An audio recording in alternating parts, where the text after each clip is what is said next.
So here we go, everybody. Welcome on the YouTube as well to a Lore of Warcraft episode where we go into Northrend. As you can see, Zoval has landed in Dalaran. I did a small little ding off stream, or off recording, I should say, as I wanted to start in the Howling Fjord. But unfortunately, the game was like, here's a level. I was like, you know what? We might as well start in Dalaran then. Okay, fair enough. But before we go anywhere, to set the stage, we need to check out a little trailer. Is this the one? I think it's the one. The BlizzCon Wrath of the Lich King reveal.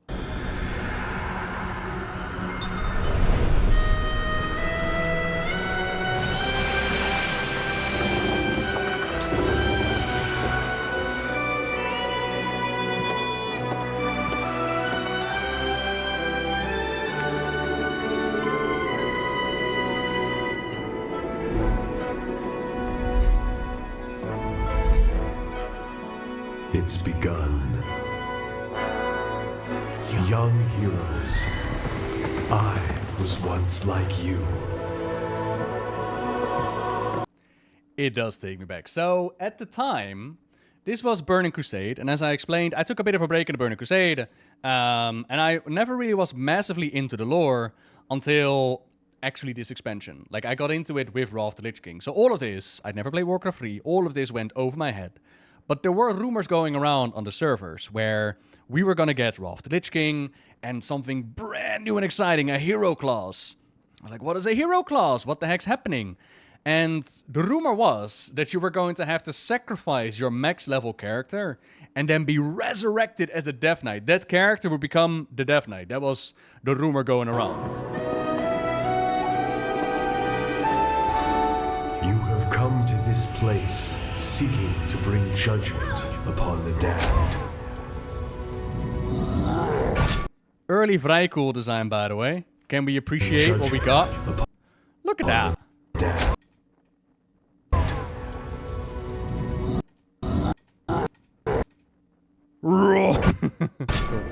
You will venture deep into forgotten lands.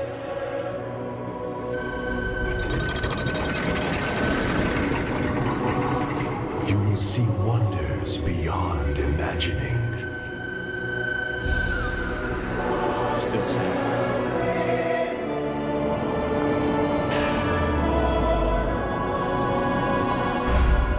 But be warned.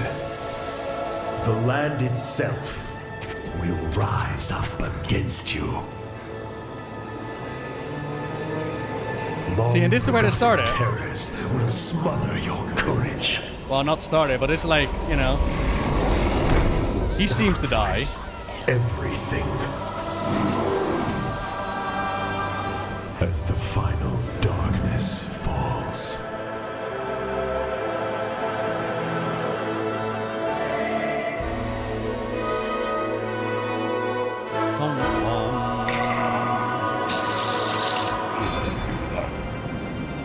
In the end, all that awaits you is death. Death Knight, you a hero class. What the Only fuck? then will you understand. You've been following in my footsteps all along. And my God, were they overpowered. Destructible buildings, siege weapons, inscription, changeable hairstyles. Oh yeah? Where? Show me where, Blizzard! When new quests and dungeons were appropriate for an announcement trailer, we're getting new quests? No fucking way. Awesome. So come then, you heroes. Come in all your power and glory. For in the final hour, all must serve the one true king. Man, that was so cool. That was so cool. So welcome, everybody, to the lands of Northrend. where, I mean, there's a story set up. There is the war against Arthas the Lich King, who is woken up. And that story goes back to Warcraft 3. With the whole Road of Damnation. With Ner'zhul not willingly working for Kil'jaeden and the Dreadlords. And manipulating Arthas, turning him to the dark side. Getting him all the way to Icecrown, where Arthas and Ner'zhul merge with each other. And once he put on the helmet, between the time of the Frozen Throne up to Northrend, Arthas has just been reflecting on his life. And he's been, you know, pondering, like, how has things been, discussions inside of his head. And this is a big thing. I don't actually know if this actually played out in-game. But it's a big subject of the novel Arthas Rise of the Lich King. I generally don't think they ever put it in the game. Not that it matters much, but it would be a nice detail. In essence, what we saw is that he was talking to himself. He was thinking about the Road to Damnation. His love between Jaina, the Falk, Pelphalas, and Kil'Thas, and Medivh, and all that. And in his mind, he picked up Frostmourne, and he stabbed his younger, innocent self. Someone called Matthias Laner. And then Ner'zhul was laughing and cackling, and he was like, yes, together we will rule the world! And Arthas was like, yoink! And stabbed Ner'zhul as well. And he was like, there's not gonna be us, Ner'zhul. There's not gonna be you, there's not gonna be me. There's only gonna be Arthas the Lich King. And I am ready. And at that point he woke up, and someone like Jaina could feel it, and someone like Sylvanas could feel it. And soon enough, the forces of Northrend would invade the world in like the pre-event. And so the Alliance and Horde were called into Northrend. They were challenged by the Lich King along the way. Come, heroes, come face me. Because his plan was to get the biggest, bestest fighting force up to the top of Icecrown, resident into his army. GG, I win. All good. Let's go. Beyond that, we also had the Blue Dragonflight storyline. Last time with Outland, we spoke about Twilight Dragons making their way into the Nexus, attacking it, and then Malygos eating them up and regaining his sanity. And Malygos realized that the world was abusing magic, and so he started the so-called Nexus War. And he was like, I'm gonna murder all these mages, and I'm gonna pull in all the ley lines. Ley lines are like magical veins of power. I'm gonna pull those into the Nexus, and no magic for any of you. Which went completely against his charge given to him by the Titans. Like, he was supposed to safeguard magic, but not hoard it, right? Like, it's a gift. So, and on top of that, if he would have succeeded, he would have destroyed the world. So Dalaran, after rebuilding from the events of Warcraft 3, where our commander, like, destroyed the city, they had been living under a purple bubble in Classic. Dalaran was done rebuilding, and he took the city and took it over into Northrend, where we would find it. The Kirin-Tor, led by Ronin. One of the few characters that I still need to make a video on, actually, one day. And they showed up in Northrend for the Nexus War, whereas the Alliance and the Hordes, they would enter through two different areas. We would have the Howling Fjord, and we would have Borean Tundra. And that's kind of where I wanted to start. But then the game was like, oh yeah, we're exploring the world right now. Well, I guess we're going to give you some experience. So that's how I dinked. My bad. So, as far as I remember, and chat, by all means, correct me if I'm wrong. As far as I remember, you could make a choice between the Howling Fjord and the Borean Tundra where you wanted to level. And this was done in such a way so that the player base would actually split apart. Whereas in the past, if you would send them all through the Dark Portal into Hellfire Peninsula, you might imagine a whole lot of players without the whole technology of phasing. Your servers are going to die a horrible death. In this way, they would actually separate the player base. And then with the Cataclysm, they would do it again with Mount Hyjal and Vajir. So you would actually have the choice as to where you wanted to go. And each zone had like their own storylines that went down. Borean Tundra did get the nickname Boring Tundra. As Alliance, it was hard to find your way to the Howling Fjord. Yes, I do remember my Alliance character going to the Borean Tundra a lot. Yeah, I think you had a choice. Yeah. Oh. And now comes the hard part, where I need to remember the storylines that took place. We're gonna We're going to piece it all together. It's going to be great. And per usual, if I'm forgetting something, if you want to call me out on something, by all means, go for it, chap. So, Howling Fjords. A big part of the storyline that took place here was smuggling in the Ashbringer. And in the Death Knight starting area, we would find out that Darien Mograine and the Death Knights, they were sent over by Arthas in order to attack Light's Hope Chapel. I just realized my add-on's not working. Hey, hang on a minute. So, Death Knight starting area. Arthas sending out the Death Knights to attack Light's Hope Chapel. And I do believe that we've already spoken about Darien and the Ashbringer, but in short, Darien's father, Alexandros Mograine, was the Ashbringer, betrayed by the eldest. Then his youngest saved his father from Naxxramas, took the blade to Scarlet Monastery, where the spirit of his father killed the eldest. And then Darien showed up at Light's Hope Chapel in order to help defend it against Kel'Thuzad and the undead forces, making the ultimate sacrifice of stabbing himself. The skies opened up with a holy light. But in doing so, he now surrendered himself to the careful embrace of Kel'Thuzad and the Lich King. By the time Wrath the Lich King rolls around, we would see Darien with a corrupted Ashbringer in hand, mind-warped, turned into a servant of the Lich King, the very thing he fought against. And he was once again sent out to attack Light's Hope Chapel. Light's Hope Chapel is like holy ground, consecrated ground, a prime target for a whole lot of very powerful people that the Lich King wanted to resurrect, regardless of the price that he was going to pay. Now, Tyrion Fordring was also at Light's Hope Chapel. And Tyrion knew Darien from life. So Tyrion held the line against Darien. The Lich King then shows up, a little bit of a memory cutscene plays out, and Darien decides to throw the corrupted Ashbringer to Tyrion. And upon touching it, the light cleanses and purifies the blade, making it a massive powerful tool to ward off Arthas, to ward off the Lich King, send him back home, and next time we would face him, it would not be on holy ground, Paladin.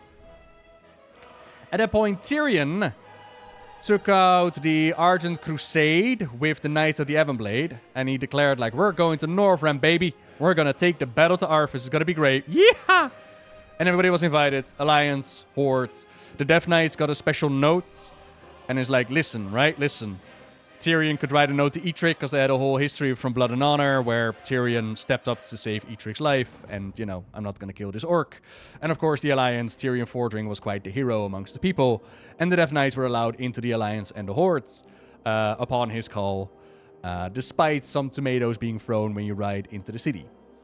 So here, they decided to bring over the Ashbringer together with Tyrion, because they had to get him into Northrend, right? Like, it's all fine and dandy to declare we're going to fight the Lich King in his home base, but good luck fighting the Lich King in his home base. Like, it's not going to be easy to just walk into Mordor. You're going to have to be sneaky about it. So they decided to send over Tyrion, all disguised and cloaked, and then send over the Ashbringer by, like, a carrier. Except the carrier nearly dies, and it's thanks to us that we're able to bring the Ashbringer back to Tyrion. Upon which he's like, you know what? Enough games, enough other people dying for me, enough people dying for the cause. I am Tyrion, Motherducker Fordring, and I will take the battle to Arthas and the Lich King. Come at me. So he held out his weapon. No more schemes like that. And so we reunited him, and we wouldn't see him again until Icecrown, if memory serves. Beyond that, a secondary story is that Sylvanas Windrunner has a massive hate boner for Arthas the Lich King. With good reason, of course. Arthas destroyed Quel'Thalas, killed the Ranger General, did not give her the Peace of Death, but instead brought her back as a Banshee, forced her to serve. She was then able to liberate herself as Ner'zhul's powers were waning, and from that point on, she declared vengeance upon Arthas. She tried once with poison, but they failed because Kel'Thuzad intervened, but now they were going to have a second chance. And for the longest time, the Apothecary amongst the Forsaken had been working on a plague that not only works on the undead, but also on the living, the perfect weapon to throw at Arthas the Lich King. Anything and everything it took, they were going to take care of Arthas. They also recruited the aid of the Blood Elves. Lor'themar Foran was very kind, or very thankful for the Forsaken, for their aid with bringing in the Blood Elves into the Hordes. But then after the Burning Crusade, as the Blood Elves were still licking their wounds, Sylvanas rolled up, and she was like, look, it's time to go to Northrend. I held up my end of the bargain. Now you better help out. And Lor'themar was like, Sylvanas, look around you. Look at the people. They're hurting. She's like, I don't care. You go, or you lose the aid of the Forsaken. And if you lose the aid of Forsaken, I wish you best of luck in these lands. So Lor'themar had no choice to actually help out. And we all set sail here. And a big part of the questline here is that they are perfecting the plague. The plague that was going to be used upon Arthas. Now, there is the part at the Wrathgate, which we'll get to in just a moment. My favorite cutscene in this game. One of my favorite cutscenes, I should say. But yeah, that plague was developed. And at some point, there came a bit of an argument about did Sylvanas order the Wrathgate or not. And there was some dialogue in the Chronicles that some did not trust Sylvanas, that she did it on purpose, and that she wanted to wipe out everybody, and blah, blah, blah. I think originally the story was not that way. I think originally the story was that she was betrayed from within by the Dreadlords trying to summon Sargeras, by the Apothecary. But at the same time, she did develop this plague. And then in the future would use this plague in Gilneas as well. So let's not pretend like Sylvanas is this innocent angel that, oh, the living, oh, I love the living. I would never use the plague against the living. Me having little plans, oh, I would never, no. It's Sylvanas, Mother Ducking Windrunner. She will do whatever it takes to get the job done. Would she be responsible for the Wrathgate? I mean, would she be against it? Would be my question. Like, if what happened at the Wrathgate would have secured the kill upon Arthas, would she have done it? 100%. I think she would have wiped out the entire Alliance and the Horde if it was that the price that she had to pay in order to take care of Arthas. I think she would have. I think that falls in line with her character. But that's purely me. Next to that, we also get introduced to the Vrykul of Northrend. And the Vrykul are the predecessors of the humans. The humans are Vrykul, but, you know, Vrykul got hit by the Curse of Flesh, and over time they evolved into what would be known as the humans. But at some point, the King Ymmeraron, he was like, hey, you know, our gods suck. Any gods that would give us this Curse of Flesh are no true gods. Screw the Titans, everything sucks. And I think at some point they place themselves into hibernation to like stay off the effects, right? They did a similar thing in Uldaman. But before that moment, Ymmeraron had given the order to the parents of the Vrykul kids, like deformed, half human, half Vrykul, ew, gross children. Like, you need to kill them. Just get rid of these. Kill these children. They're not true Vrykul. Get rid of them. But the parents could not. At least not. Some of them could not. And so instead of killing their children, they sent their children to the mythical land of Tirisfal, where Tyr had fallen, where Vrykul had followed him, and they would eventually rise up, form the Arathi Empire. And, funny enough, our Ymmeraron would eventually serve the Lich King. And Arthas was a human, so, you know, shows what he knew. As well as humans took care of them. Like, he wasn't even able to take care of them. Which is nice, because in the Warrior Order Hall, once upon a time, while we still had funny voice lines, he would actually yell at you and curse at you. But I think they've taken out that line. I don't know why. It was one of the better voice lines they ever had. And they took it out. Wait, can I let you hear it? Maybe. King Ymmeraron cursing Warrior Order Hall. Suffer! Why couldn't you let me die? Curse you! Curse your mother! I will bite your head down your throat! You Odin himself would you under the ground! But that was apparently deemed too much for my Warcraft. So, you know, it's been removed. Imagine that. But yeah, we interacted with the Vrykul. We did the whole Utgard Keep thing. We also learned a little bit more about Vrykul culture. So, what we learned in the future is that Keeper Odin would instill this whole cultural idea that becoming a Valkyr was like a really cool thing, right? Like something that you had to strive for, and that joining him in his halls was something that every Vrykul should live their life in service to. And a similar thing is reflected here in Northrend, where it's seen as a great honor to become a Valkyr for the Lich King. So that's what the Vrykul are fighting for, to become Ymmerjar? They want to become like epic fighters amongst the Lich King forces. No bleeped out curse words. I am genuinely wondering what is happening here.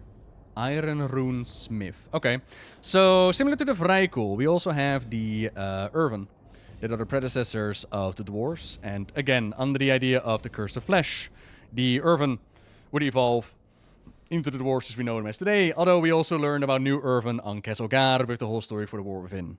In a similar vein, we have mechagnomes, whereas the mechagnomes, they would evolve under the Curse of Flesh and become the gnomes as we know them as today. So the Curse of Flesh is a curse that the old god Yogg-Saron placed in Ulduar, and that would infect these Titanforged, not just the ones that would come out of the prison or out of the machine after he infected it, but also pass on the curse to those who already were created. Here we have Shade of Arugal. Arugal was the one who summoned the Wargen into Azeroth, and he died, but then they tried to resurrect him here.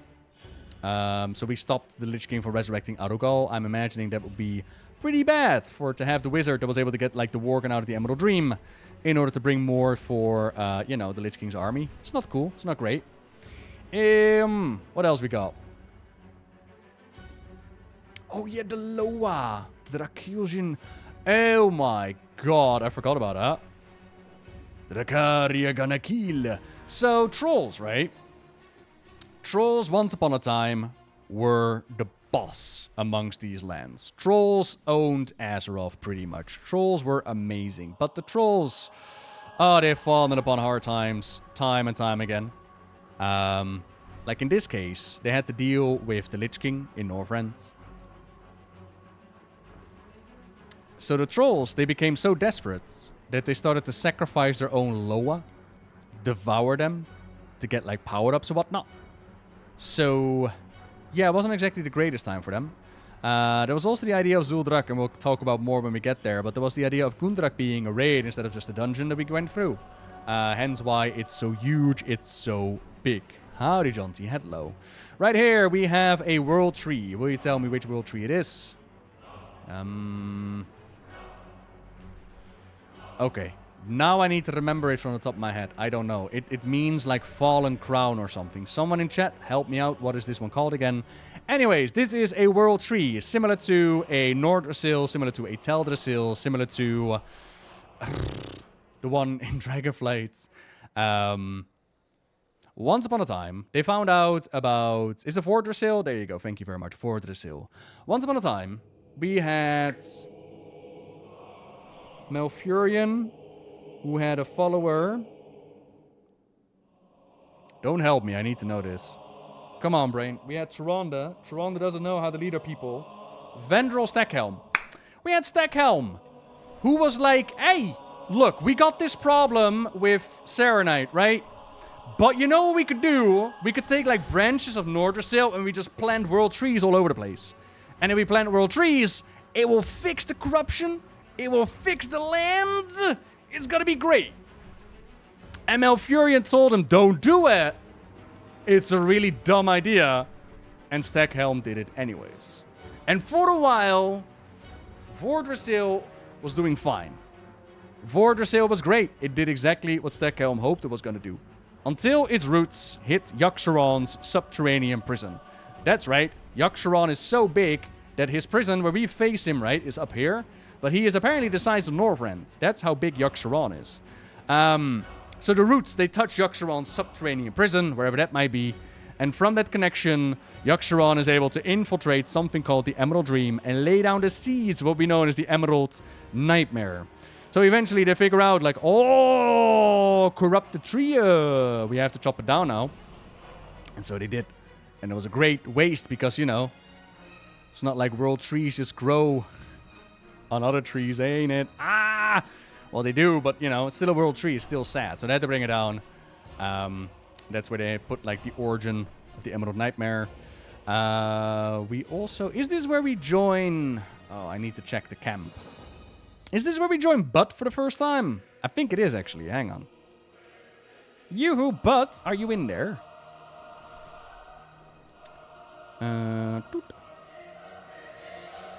Samir. Do you have a Butt around here or not? Yeah, you do. Cool. Hi, Bud. What can I do for you? Go away, man. So clearly, this is Bud the Troll. And I remember Bud as the one that's on the boat that goes, ahoy! I'm sailing! But here, he was still a little bit sane of mind until you do this whole quest line and he's like nearly sacrificed to like the Loa. Drakuru. Drakuru pretends to be a very nice troll, but then it turns out that he actually serves the Lich King, but we help him out. Whoopsie daisy. And they're very much dealing with, like, the Worgen threat around these parts. Don't get bitten by the Worgen, because you will become a Worgen yourself. I'm genuinely trying to remember what it was with the Earthen and electricity. I remember that there was something about... I'm probably going to be undead forces, ain't it? One cool detail to mention is that the Lich King shows up as you deal with the storyline with the Vrykul. And this is something that falls in line with the idea of he was constantly showing up and taunting you. This is something that they try to mirror with future storylines when it comes to like the Shadowlands and the Lich King and whatnot. They try to mirror it, but in its imitation, they forgot one important part, which is the Lich King taunted us with a purpose. Very much the idea of, you can't defeat me anyways. I can wipe you out with a snap of my fingers, because I am the Lich King. You can't defeat me. So come, heroes, face me at the top of Icecrown. I'm waiting for you, bring it. And that's exactly what we did. And the Lich King was right, we did not win. You might ask yourself, yeah, but Noble, hang on. Didn't we win at the top of Icecrown? Weren't we, like, successful and the Lich King was dead? Yes. But to that, I argue that we full-on cheated. And we have Tyrion ex machina to thank for that. Lights, give me one final blessing to shatter these bonds. Can you imagine being the Lich King at that point? And it's like, I win, I have done everything right. And then it's like, wait, what? Kaio what? Kaio can! It's like, nah, that's not fair. And then he just shatters Frostmourne. And it's like, oh, well, okay then. And then we all get resurrected and we face the day and then we win.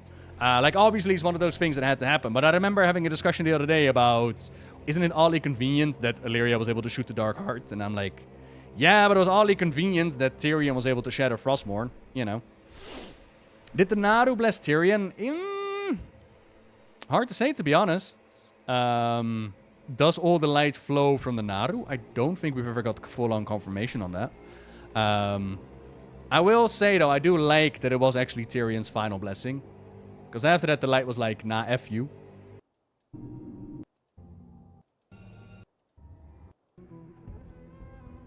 Okay, that's better. Oh, like, that's ambient noise. I need the actual music. Because in Legion, he was like, the light will protect me. And then the light was like, I'll try, but that's a lot of fel. And then he started to yell and scream for his life. Ursak. Oh, yeah. Aw, rip Ursak. Wild god of the bears. Dead now. Full on dead.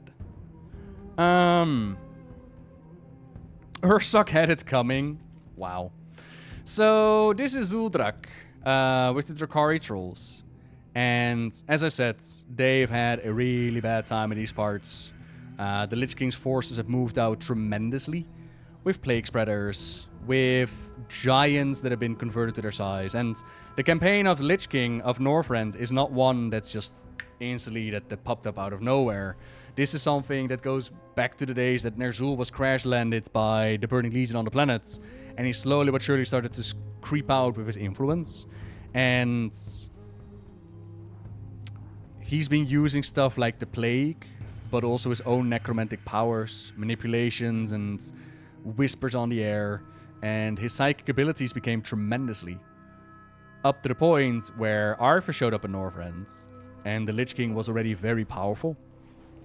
And only more so when they merged together again. Here there was a big old storyline where we actually pretended to work with them. Also Trim the Hope Ender. Big old body parts put together. Look at that. Look at the beauty. And we joined the Giants in order to fight against them. Here we pretended, like we got a disguise on and we pretended to help them out over at the base. And then the Lich King showed up at the end. And he was like, I know that you're faking it. Stop it. And then we had to kill the guy that was in here. Like, it was awesome. This questline, I always loved doing it during Wrath of the Lich King. Because the reward was great as well. You get like a necklace and a big amount of experience. I was well happy about that. And in the case of Gundrak, like I mentioned, there was the idea of we're going to turn this into a raid. But during development, they don't know exactly what they did with it. Did they have a change of heart? Change of mind? I don't know. I do remember Jesse Cox asking about a worm that he found. And that they never had a clear answer for. And Jesse was like, listen, wait, we need to bring up the clip. We need to look at that. Because you're going to be like, no, but what the hell are you talking about? Oh, yeah. One really cool part, by the way. I remember now. They were at the camp, so that means they're further up. Oh god, where were they again? I think here. They were at the Loa camp, or maybe there. Let's find out. There's one little neat detail around here. No, not here.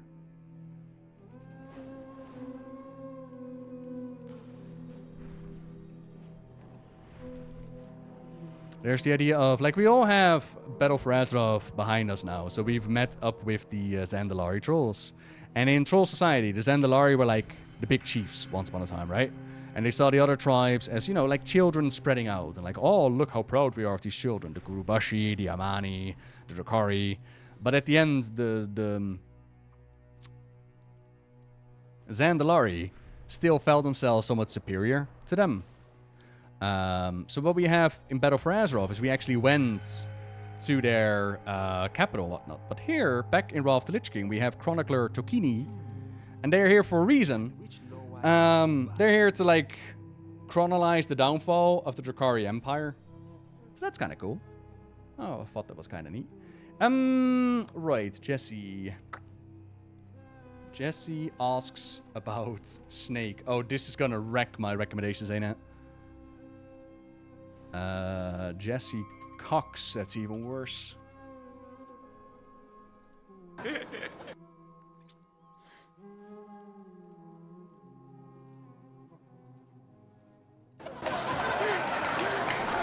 Nice. Cool. So, very, very good question. 13 years ago, by the way. Thank you. Hey there, guys. This is a question that I have had for 3 years, 1.5 expansions. I thought I was going to get an answer in 4.1. I thought I was going to get an answer with the troll guy who asked his troll questions. But here it is. In the Gundrak dungeon, there is an area with the Stone Sentinel guys, and if you look over the cliff, there's a big wiggly snake tail. And I have been bothered by this forever because there's nothing that massive and snaky in the, so with these questions, I've seen Chris answer these in the past, and it's one of those, like, we'll see, I'll look into it. So I brought a screenshot of it. I blew it up. The man comes armed with a wiggly snake tail. 10 out of 10. A wiggly snake tail appears. It's super effective.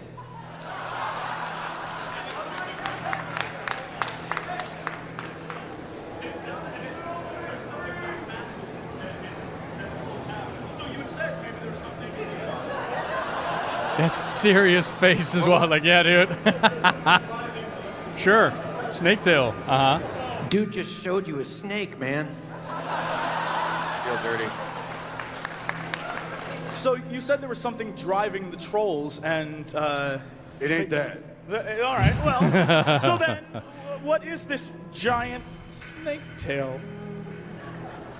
Clearly, it's a super critical story point to World of Warcraft. You just haven't found out yet. It drives me crazy, and I'm just curious. That's the first sign of the return of the Titans. And Medivh will be leading them. The forums will be holding you And to Thrall that. is going to leave Agra and start dating Jaina. Wow, confirmed. Just kidding. Ow. Oh, how dare you. I don't know what the hell that snake thing is, but it's kind of cool. I'll be very honest, sometimes really cool stuff appears in our game, and then we kind of scramble to figure out why it would be there, because it's cool. Artists love to just do cool stuff, and so, yeah, sometimes we miss something, like something cool is there, and we're like, oh, wow. There you go. A wormtail in Gundrak. Now you know. My lordy, Jesse's looking young there. Sheesh, man. Goes so quick. Yeah, they're gonna bring in that snake in a future expansion. I mean, Jesse was one of the pioneers when it comes to the whole Jaina as a Dreadlord meme. And while it is one of the most annoying things that I got on the stream asked over and over and over again, I find it amazing that they used that concept and applied it to Heroes of the Storm. Years that man has been proclaiming it, and it actually made it into Heroes. Like, come on. That is fucking sick. So yeah, Tail and Gundrak for some reason. And here we're dealing, again, with the Drukhari trolls devouring their own Loa, and we had to go in and we had to stop them, because that's not something that you're supposed to do. There's also the Scarlet Crusade making more headway and very much altering. Like, this is, you know, Drukhari Empire. And if you're thinking about the Loa, think, for example, Hakara, the Soul Flayer, you've dealt with those Loa. Or, again, in Battle for Azeroth, the Loa were a big part of the Zandalari troll story arc. Vol'jin is still in his little resting pod with the Loa of Kings infused into his soul. So that might be a thing in the future. And yeah, if you look at the space, if you look at what they've put down here, you could definitely tell, like, oh yeah, this could have been the size of, right? Nikos, thank you kindly. And as I mentioned, like, the Drukhari trolls have not been doing great. Similar with the Amani and the Gurubashi. So, future story, we would see them show up in Throne of Thunder, where it was like the last stand of the trolls, right? Like, they tried to reinvigorate their empire with their long-lost allegiance to the Thunder King.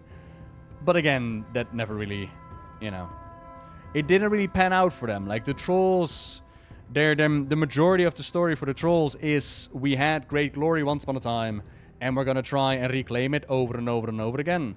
And then that just never happened. There's also a Ring of Blood to check out in this zone. Ring of Blood has become like a questing staple since the Burning Crusade with Nagrand. Although, now that I think about it, I don't... In Shadowlands we had the Arena, which was sort of a Ring of Blood. Where's the Ring of Blood in Dragonflight or in the War Within? Oh, Dragonflight had the one in the Onaran Plains. Where is the Ring of Blood for the War Within?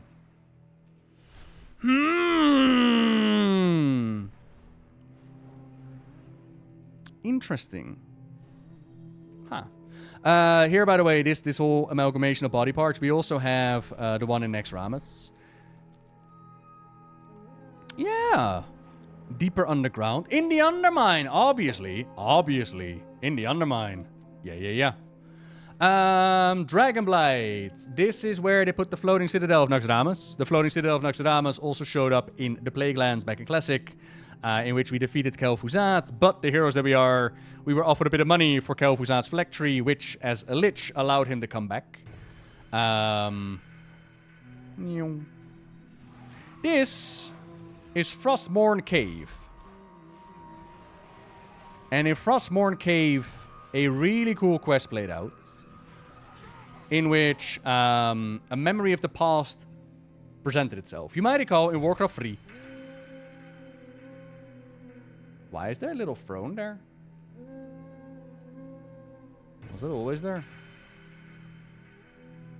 Huh.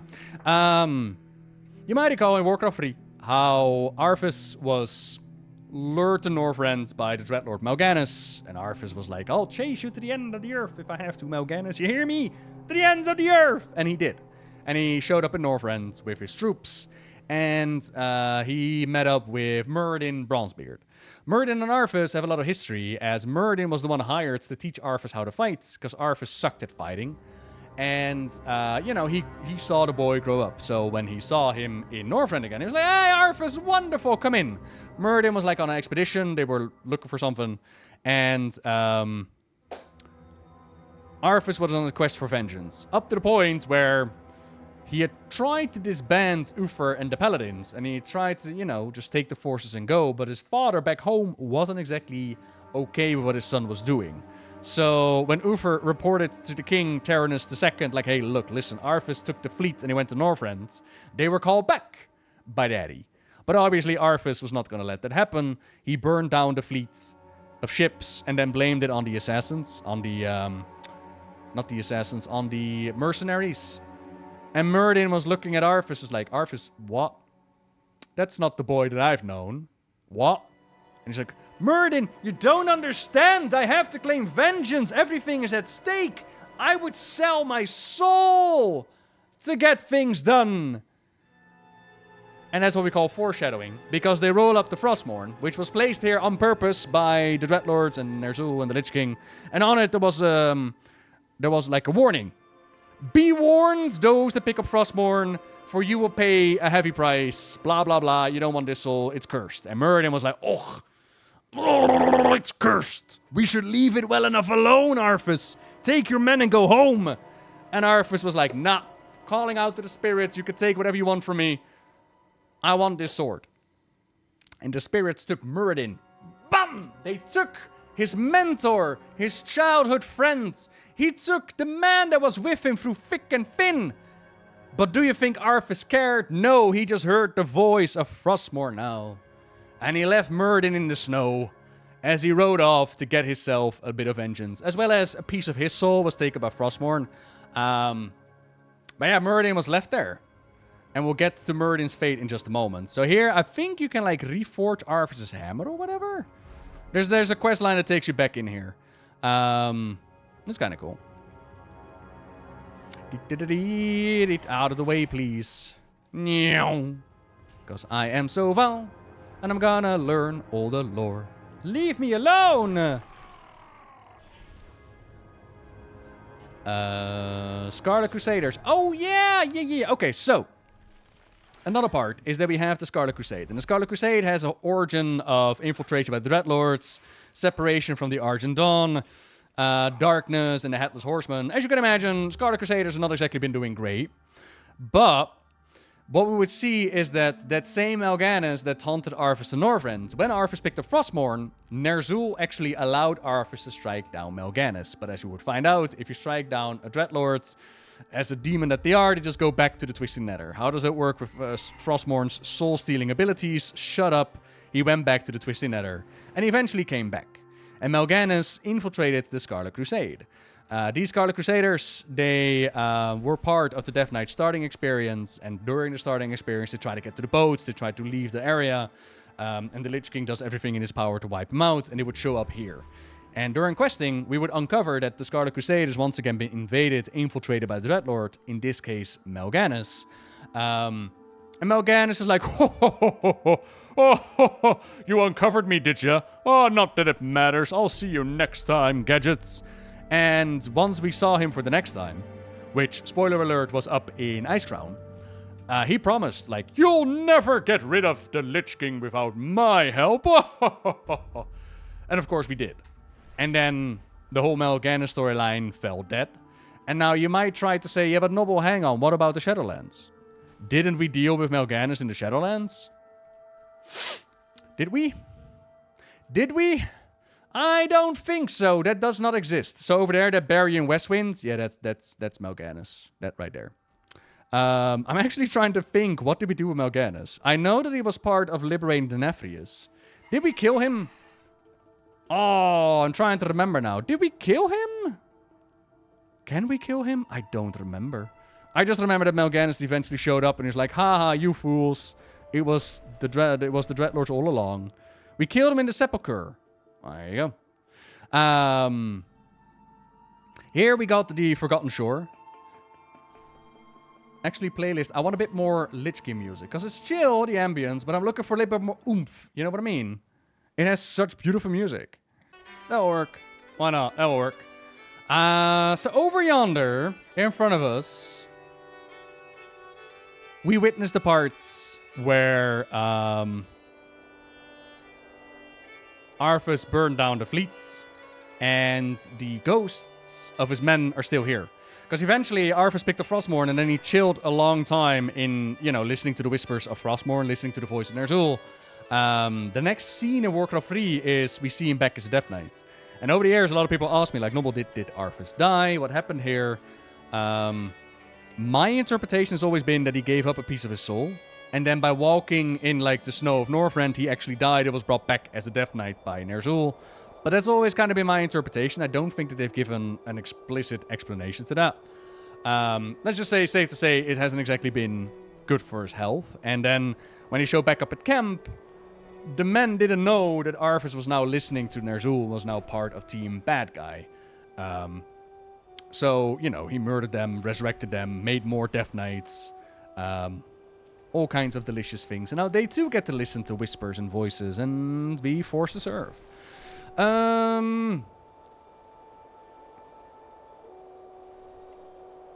there lumber mills still here? I don't know. I just see boats. I just see the boats. In the questline, by the way, if you're feeling really sad right now, we do deal with telling the ghost, like, yeah, you're free to go now. Your service is over. So we do deal with it. In the middle, we also have Wyrmrest Temple. This is very much connected, or this is the place where the dragonflies will come together. And the black, the red, the green, the bronze, and the blue, and discuss world affairs. And this is where the Wyrmrest Court would make base. As I mentioned earlier, Malagos would regain his sanity and judge the world unworthy of magic, right? And so-called Nexus War played out, but we weren't alone in that war. We also had the support of this Accord, of the Wyrmrest Accord, that would actually support us and show up. And inside, you can actually find an ambassador of the Black Dragonflight, which is interesting because, you know, the whole corruption of the old gods in there, but they were still there. Here we also see Crassus, and Crassus is mainly a book character, but he is the most beloved of Alexstrasza, her consort and whatnot. He is genuinely one of my favorite characters, which is a shame that he didn't get much more to do in the game. He is dead now. He died in the Cataclysm, sacrificed himself to save their ex. But before that, he saved Alexstrasza from her enslavement to the orcs at the hands of the Dragon Soul. He traveled back in time to the days of the War of the Ancients, where he played a critical role in saving the world from Sargeras and the Burning Legion. Recruited Ronan, of course, with Illyria. Oh, sorry, with Varisa. Oh, poor Varisa. One day you'll get some story. Yeah, Crassus was awesome. We also have a Caligos. Hi, Caligos. Of course, new models in here. That's kind of cool. So the Dragonflights are here. You might remember in the Cataclysm, we would fight against Deathwing, and we go into the raid. You actually end up here at the Wyrmrest Temple. Another thing is this big old road, the Path of the Titans. And once upon a time, the lands of Azeroth were all closely connected, right? Like they were all together. But then the Sundering happened, the Well of Eternity imploding 10,000 years ago. So I'm kind of wondering if once upon a time there was just one massive road that connected all these Titan places together. Because this road goes forward, and I think it shows up in that one PvP ground. Let me have a look.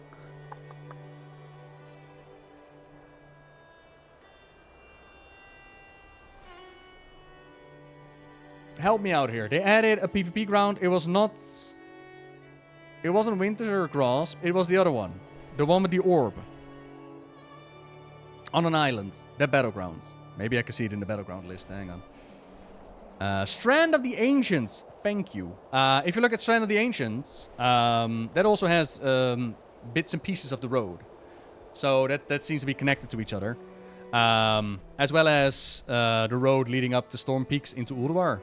So the idea is that this big old road once upon a time connected all these Titan places, which would be kind of cool. But never really gone anywhere as far as I remember. At some point they need an extra raid, so they open up the raid underneath Wyrmrest, where we got a raid boss to fight, because I think there were, you know, the time between patches, or time between expansions took a little bit longer than that, and this way people had something to do. So all of a sudden we find ourselves fighting against Safarian and the Brood. The Dragon Raid. And here, of course, the moment where it happens. The greatest moment in World of Warcraft history for me. For me, obviously. Although you can't see it right now. This here is the Wrathgate. And now you gotta imagine, go back in time. I started playing Wrath the Lich King again because I saw WoW Hobbs play his Paladin. I was like, I'll play a Paladin. It's going to be great. I can solo stuff. It's going to be awesome. And then I was just questing through the game. And eventually I end up in this quest line where you're dealing with a Lich. And then you're dealing with Bolvar. You're dealing with Bolvar. And this here cutscene started to play. And it did things to my brain. Let me show you what the cutscene was all about. And apparently, Like, Taron Gregory has done a lot of presentations about this. It took him so many crunch days in order to get this done. Worth it, in my opinion. Oh, look at that. Hi, Taron.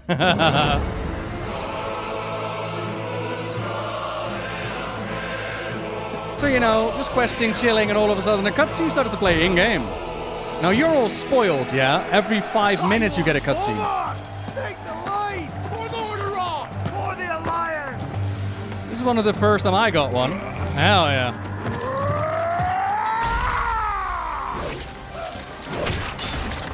Back, you mindless wretches!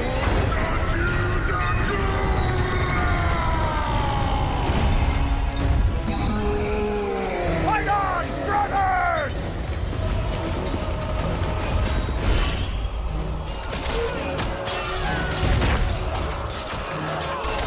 For the record, by the way, they are hitting someone else. They're hitting people with people, yeah? Just for the record.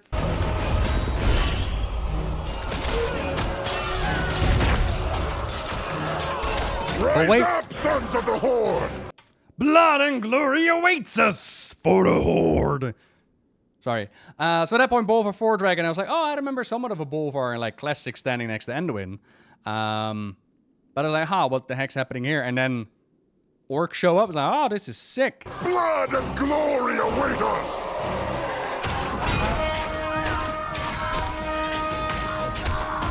Lontargar for the Horde! I was wondering if you'd show up. I couldn't let the Alliance have all the fun today.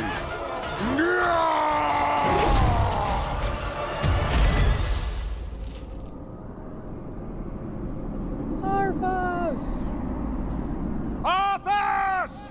The blood of your father, of your people, demands justice! Come forth, coward, and answer for your crimes!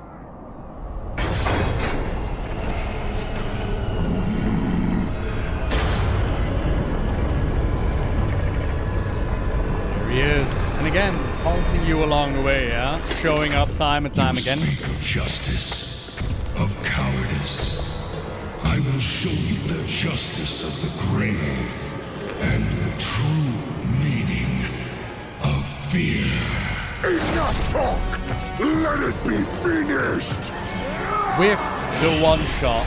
Again, these are our heroes, the leaders of our forces. Fucking Sourfang. One-shotted, taken into the blade. This is... You will pay for all the lives you've stolen, traitor! Boldly stated, but there is nothing you can... What? Did you think we had forgotten? Did you think we had forgiven? Behold now the terrible vengeance of the Forsaken! Sylvanas. Death to the Scourge! And death to the living! Hi, everybody! And again, the Horde helped them experiment in order to perfect the plague and make it so that, you know, it would melt the faces of both the undead and the living.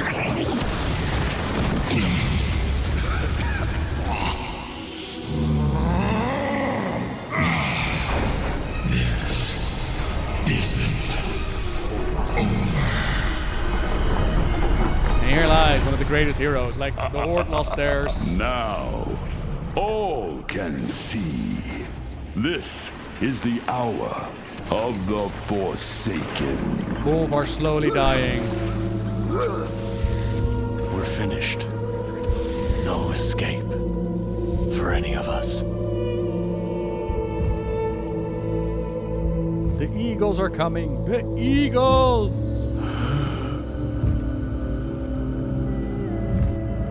I still wonder what exactly Alexstrasza did here. Because I get the part about, you know, infusing him with dragon power, and I'm guessing resurrecting him, but did it give him, like, superpowers? Is he immortal now? Like, what happened?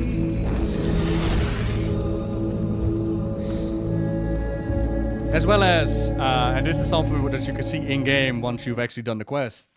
And people have figured out what they're trying to say in Draconic. So, in the quest line, Krezus and Alexstrasza show up, and Krezus asks his beloved, like, should we tell them? Should we tell them what happened to Bolvar? Because they know that Bolvar was still alive, and they know that Bolvar was taken. And for some reason, they decide to keep that to themselves, and like, nah, we shouldn't tell them. And they're like, huh, neat. All right, well, I guess we're keeping secrets now. I mean, accidentally resurrected him. Maybe, but then still the idea of why did you decide to keep it a secret from the rest of the world, right? Maybe they were embarrassed. Maybe they were like, whoopsie daisy, didn't mean to bring him back. Uh-oh. Can you see what they say exactly now with Dragfear? People have already figured it out. I don't know if the Dragfear can actually speak the Draconic one. Why wasn't that used against the Lich King after reclaiming of Undercity? The Plague Barrel. Oh, the political effects of this. Like, they were not happy with what Sylvanas had done. So the idea is, and we spoke about it a little bit earlier as well, the idea is, did Sylvanas plan this moment or not? The question is, did Sylvanas betray the Alliance and the Horde at the Wrathgate? And there's been debates about change in choice and whatnot. Personally, I don't think it really matters.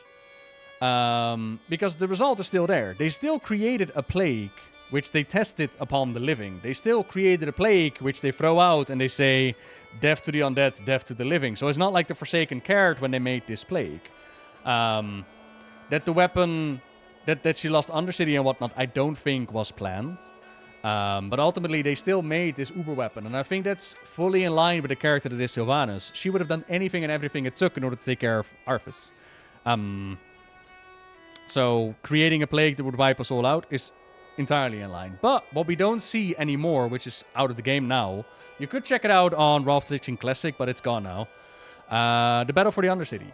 So what happened after this is that the tensions between the Alliance and the Horde are a little bit high, as you can imagine. Both sides has lost the champions. Sylvanas is in the middle of it. And we find out that Wyrmrest, the Dreadlord, who has been with Sylvanas since Warcraft 3, and she tested him and she was like, kill your brothers. He's never been truly loyal to Sylvanas. And he's been working together with Apothecary Putris in order to develop the plague and betray Sylvanas. So back home, the Undercity's been taken away from the Banshee Queen. And the Horde and Alliance both go in a really cool quest line, in my opinion, in which you had to go through the sewers and fight against undead forces and clear the way. Up to the conclusion where Varian Rin, still very much dealing with his low gush side, his aggressive side, just losing Bolvar Vordragon, the man who held his kingdom together while he was kidnapped and whatnot, a hero amongst the Alliance. Varian was like, you know, this whole partnership with the Horde, it cost us more than the Lich King ever did. Like, what are we doing here? We should wipe him out. Whereas Jaina was like, oh, we can't, Varian. She wouldn't have that change of heart until Mist of Pandaria. And meanwhile, Thrall just sat there with Sourfang, and he was like, so many times we tried to come together, and every single time there are outside forces that are trying to mess it up. Will we ever see that peace? Man, will we ever? By the way, the whole betrayal in Undercity and Wyrmrest, he tried to summon Sargeras into the world. There's, amongst the throne room, different portals opened up as we did the battle, and there's like a dark voice that comes from the portal. He tried to summon Sargeras. So, shout out to Wyrmrest for, you know, shooting a shot, trying to reach for the stars. Didn't exactly get the job done, which is why when we fought him again in Legion, he wasn't exactly having the best of time, because, you know, Sargeras is not reward failure. So by the time that we met Wyrmrest again, well, yeah. Even worse, he wasn't actually serving Sargeras all along. He was actually serving Sire Denephrius. But hey, Wyrmrest didn't know that part. So, just gonna skip that part. Okay, what else we got?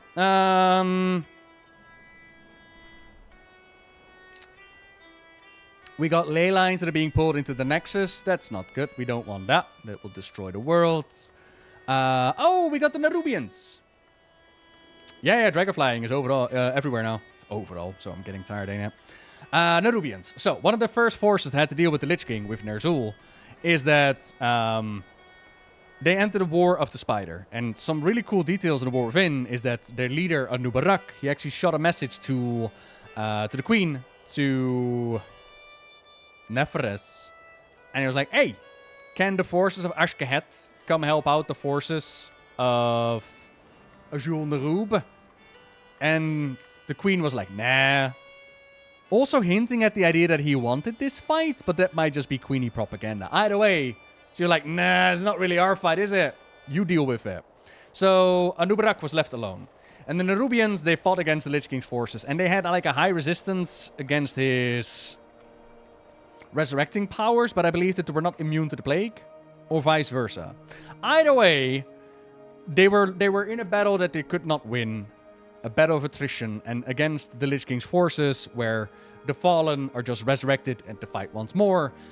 You're not gonna win that fight, up to the point where Anub'arak actually was slain and resurrected to serve the Lich King. You might remember Anub'arak showing up in Warcraft 3, guiding Arthas around and whatnot.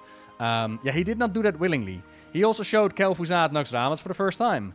And I did with Nixim and Mukluk, like a really cool machinima for that moment. And when Kel'Thuzad was shown around the Naxxramas, he realized that he did not want to serve Ner'zhul the Lich King. He was like, okay, you know what? I might be a mad scientist, a crazy wizard, and I might like to dabble a little bit in necromancy, but what you lot are doing is a bit too far for my taste. It's a bit too far. But by that point, he could not pull out anymore. At that point, he had to serve. So, that was kind of cool.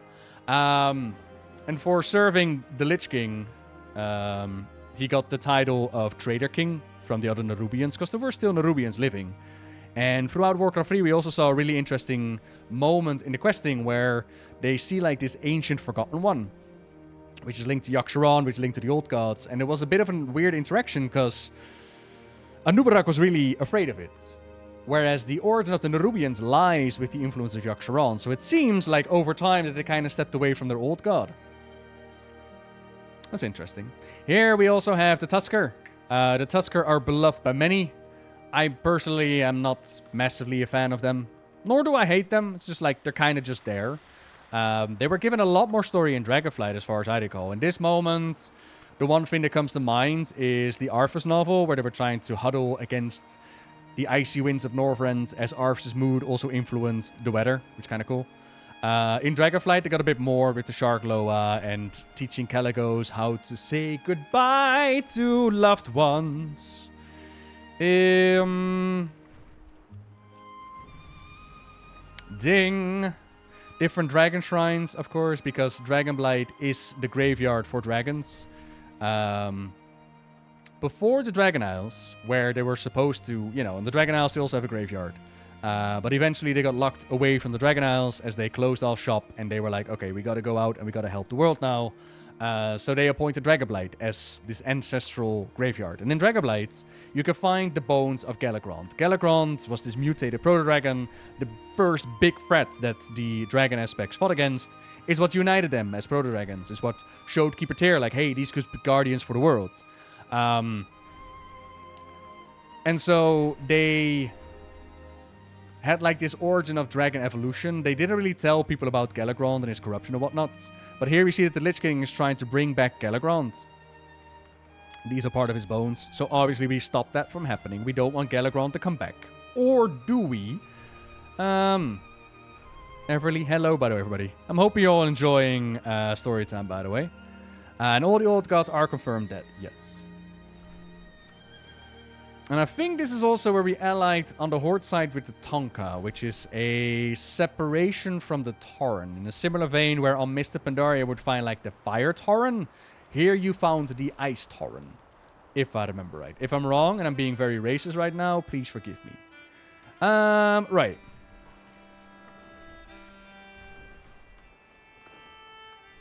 I think that's about all I can say about Dragonblight. Dragonblight has a lot, man. Oh, yeah. Wintergrasp has a bit of a Titanic history behind it, like a Titanic facility. I think inside of Wintergrass, there's this journal of a giant who talks about how they closed the doors and that just life went on until we showed up as the Alliance and the Horde. We started to fight over this piece of land. Good place to get yourself a mammoth mount.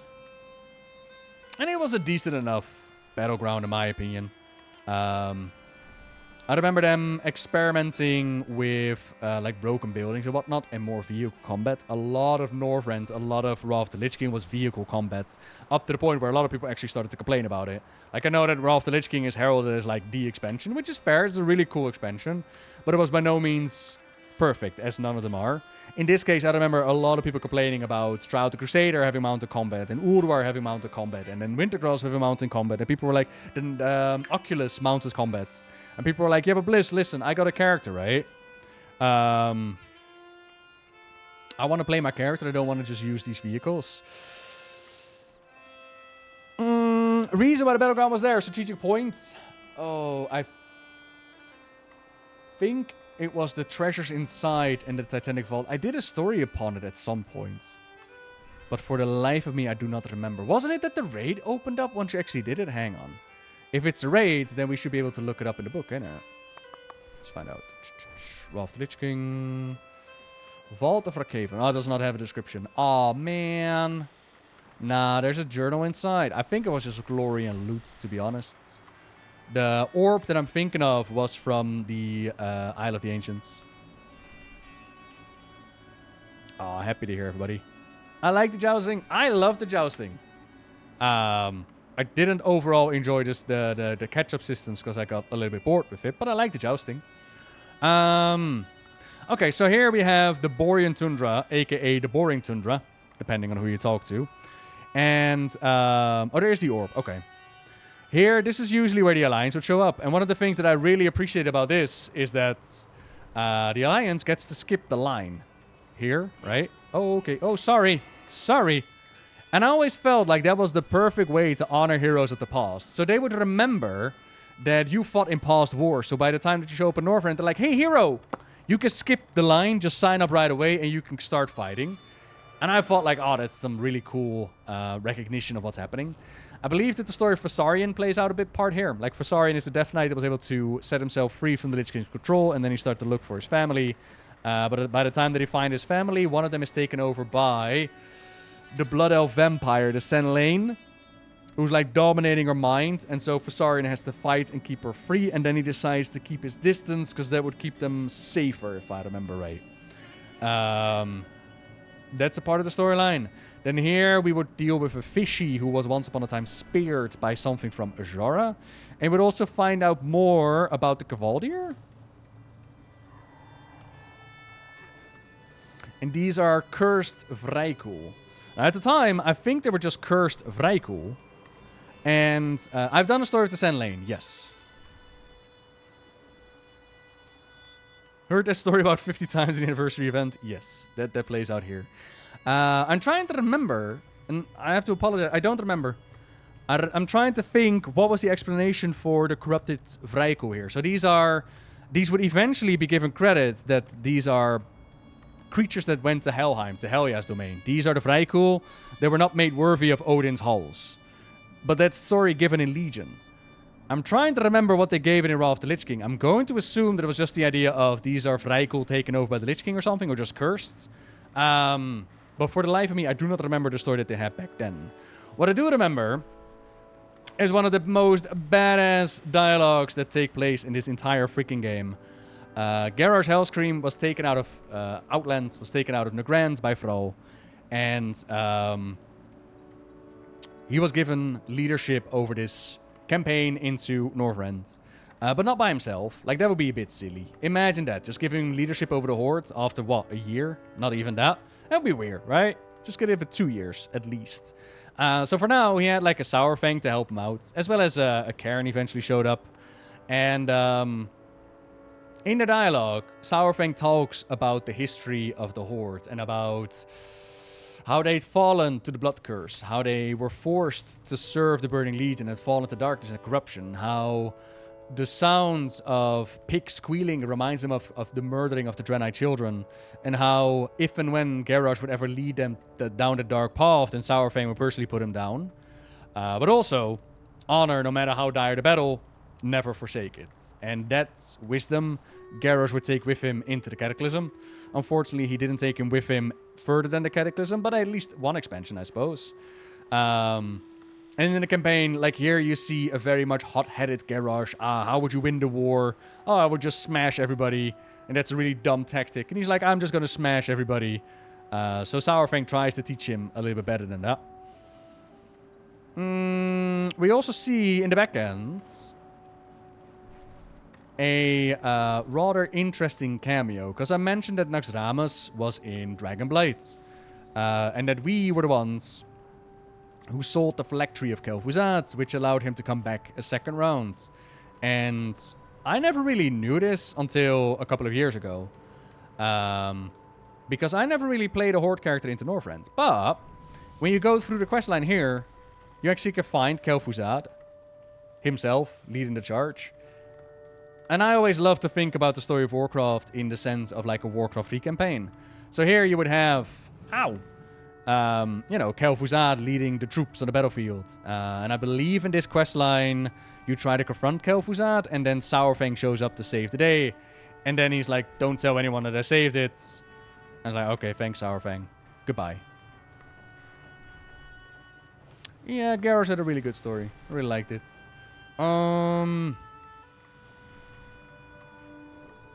Coast of Echoes. Over here, we got the base for the Blue Dragonflight.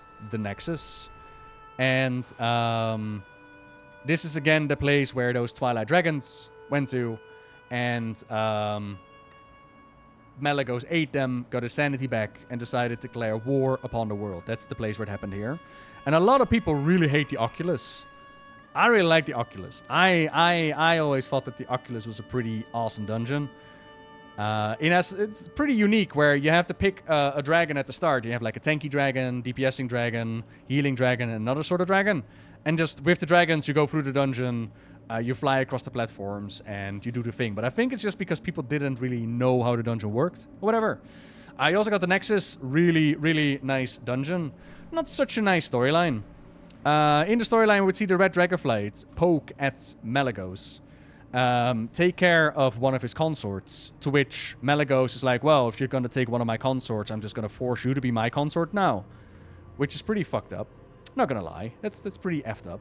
So, whenever you go through the Nexus and you fight against Karastraza, whether the tortures inflicted on Karastraza were revenge for the death of Saragossa, or a misguided attempt to turn her into an ally, is known only to Malygos. Regardless of his intent, her allies have heard her cries of anguish and disturbing whispers of her diminishing mind.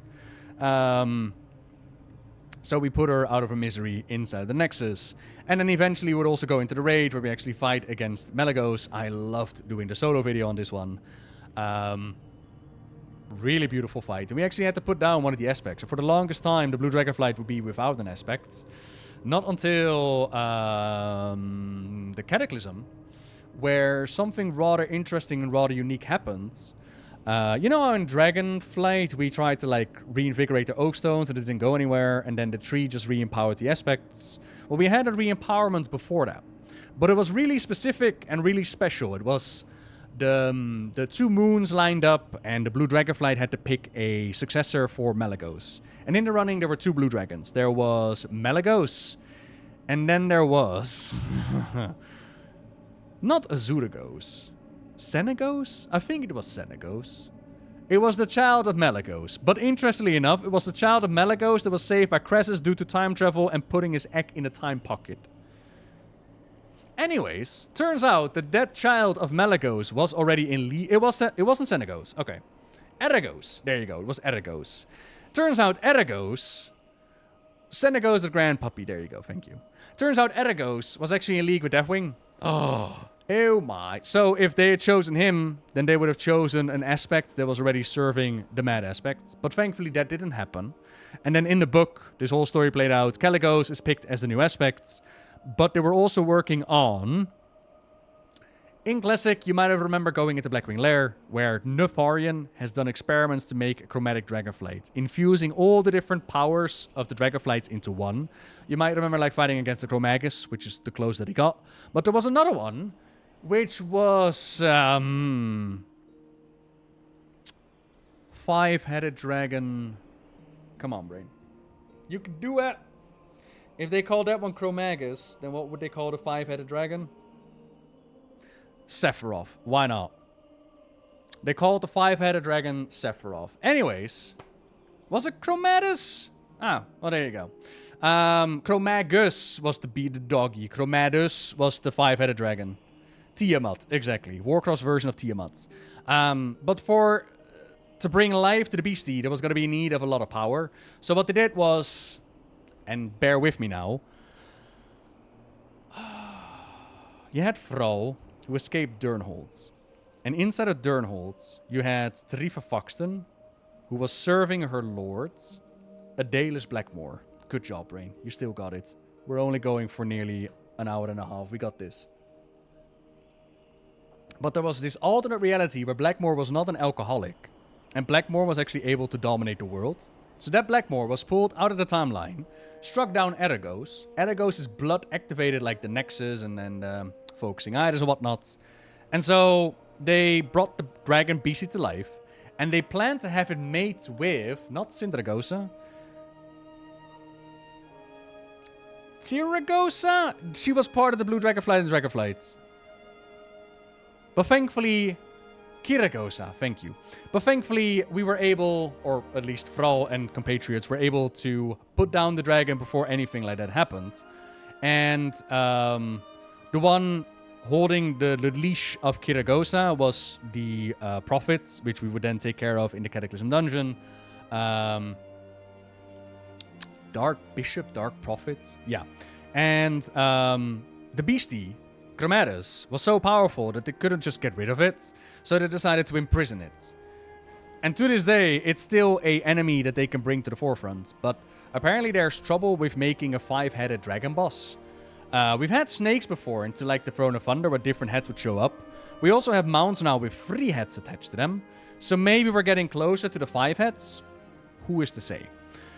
Another storyline is the gnomes. As I mentioned, the gnomes with the mecha gnomes with the Curse of Flesh, they turn into the gnomes. But here we find out that they actually have the capability of transforming them back into mecha gnomes. Now, this is something that we did not want, so we prevented those things from happening. But this is a similar storyline as they repeated in Mechagon. You might remember Mechagon, Battle for Azeroth. If not, you're going to go into the dungeon with the War Within Big Patch. But in Mechagon, King Mechagon also wanted very much to reverse the effects of the Curse of Flesh. They were very much like, we need to upgrade our body parts. Let's get this done.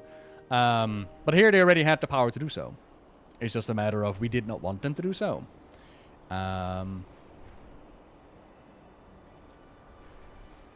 Temple City. Again, this is the whole Vasarian storyline. The Death Knight showing up with his sister. That happens here. And then the Sen Lane that I mentioned. Throughout our questing adventures in Wrath the Lich King, you would encounter Lord Dilbert, thank you very much. You would encounter 3 of the Sen Lane, the Vampiric Blood Elves. And they would all come back into the raid, into Icecrown Citadel, and they would like share an orb of life amongst each other. And behind them you can actually see the portals that look like the background droppings as to where you killed them for the first time. Which I thought was kind of cool. Undeads and all that.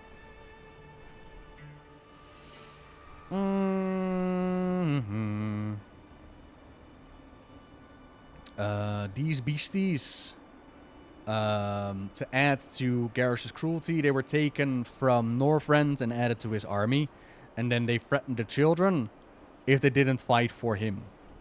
That was like a little bit of an extra detail for Garrosh's cruelty with the whole bombing of Faramore and the war that followed. One last thing is the introduction of King Murgle, I suppose. The guy that runs around in a Murloc outfit. Tries to make friends out of Murlocs. I mean, that's a thing.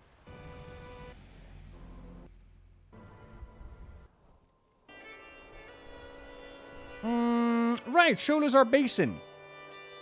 Sholazar Basin is in a similar vein like Unguro Crater and the Veil of Eternal Blossoms, or at least according to a Rephion. Petri dish for the Titans. Little places where they could mess around with wildlife and see what kind of cool experiments they could come up with. And I believe that this area still looks so lush and beautiful and warm is because they had like those pillars that protected the area. But up ahead, we would encounter a piece where the pillar was broken and the undead were coming in. And one of the cooler quest lines you can do, you can actually get like a Titan robot to fight off the undead forces. And a gateway between Unguro and Sholazar can be dropped here. So you can actually connect those areas, which is kind of cool. So it's all very much Titan-y. Hello. Oh, no. I didn't do that. There's actually another player here. Oh, hello, other player. Hi.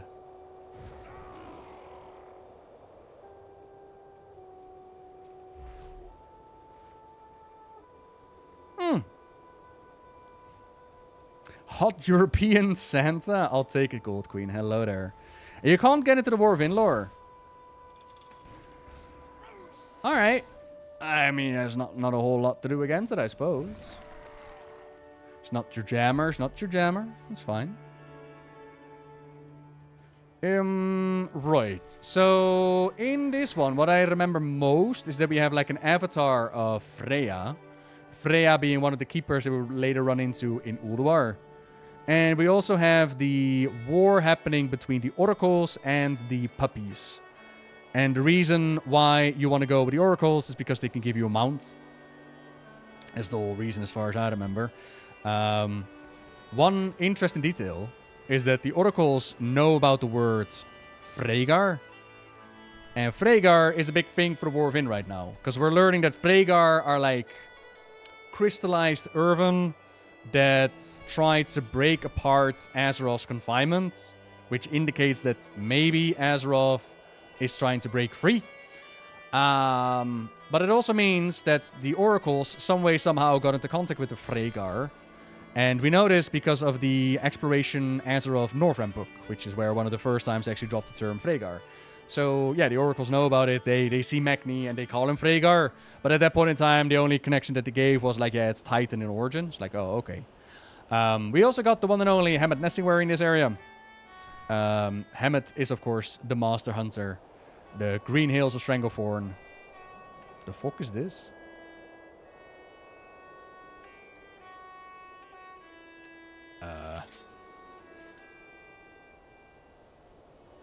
Has this always been here? I bet this has always been here. I do not remember going here before. I do always like the decorations that they give to the Titans creations. They're all so very human-y when it comes to it. Ocean in the cliffside. Ah, cool. Always been there. Isn't it neat? Yeah, it's neat. Very neat. The Coreway in the middle of Storm Peaks. Yeah. The Coreway is a storyline that you go through with Bram Bronzebeard, and then you fly out of it with the little chopper thingy.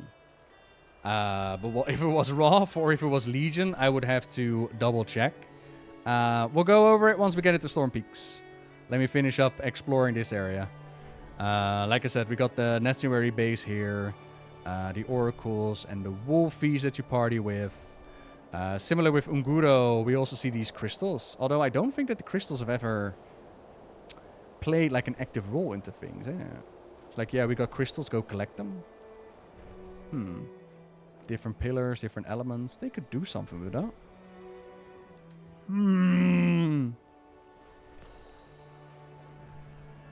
Yep, we're leveling only by exploring right now. We are level 67. And we still need... Oh, this is the teleporter, by the way, to Unguro. And we've just reached Northrend, so we've done 4 zones. It's a little bit crazy. I have killed one thing in my entire... in my entire leveling experience. I've killed the first robot in the Earthen area. And that's it. The rest has all been flying here. Statistics, kills, 1. Just one. My hands feel so bloodied. I am so vile. I was supposed to be better.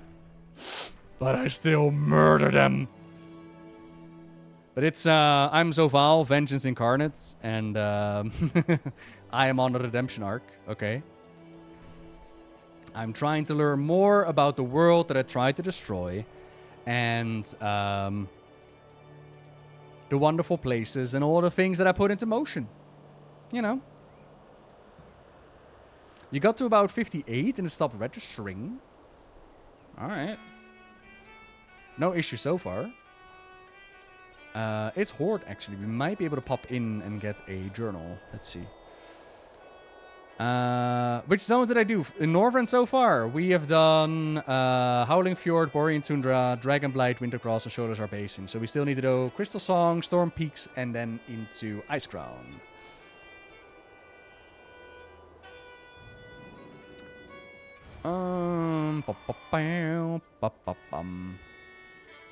There's a journal. Here we go. Let me actually sit down, because my legs are getting a wee bit tired.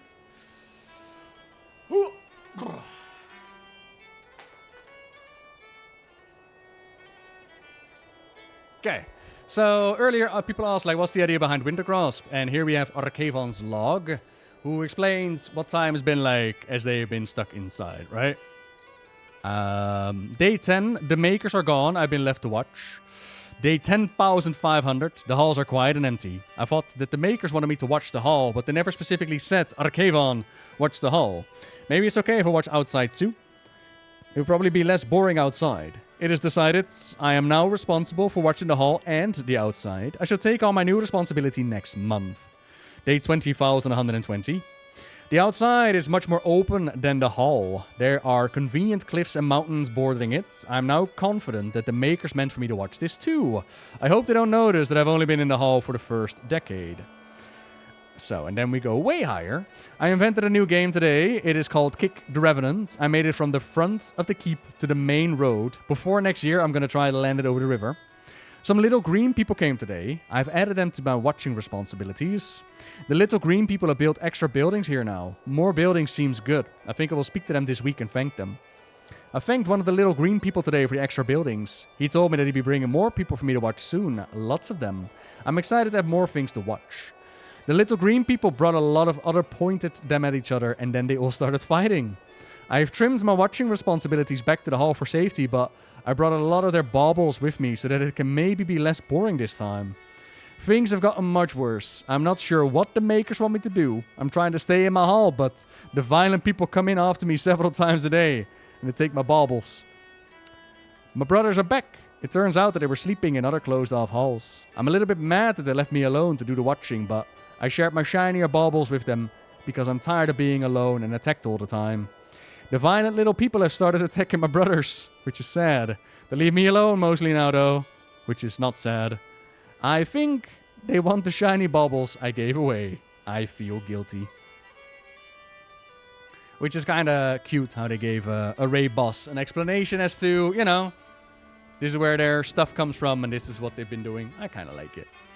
Standing desk is more and more to play. Oh, I would very much recommend. Apparently, sitting still for X amount of time per day is like really bad for your health. And by having a rotation between 1 hour sitting and 1 hour standing, you are doing yourself much more favor. As well as standing desk is not even that expensive anymore. For me, the ergonomic chair was the big spender.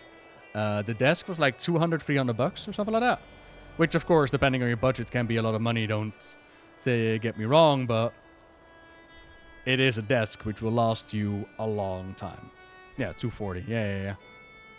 We went in there and pillaged. Yeah, we just showed up, built some houses, killed each other, and then we took their stuff. So here in Crystalsong Forest, if I remember right, there was the elves gathering power and the spellwork went awry. And instead of asking the help of the dragons, they decided to do it themselves and that kind of backfired. And so the whole forest crystallized, including the elves, their spirits, haunting the lands. And I think it came down to a misconception of they didn't trust the dragons to just leave them alone. Which was even sadder, because, you know, the dragons had no ill intentions towards them. And so they used their spell work, and it kind of blew up. A gaming standing desk? Nah.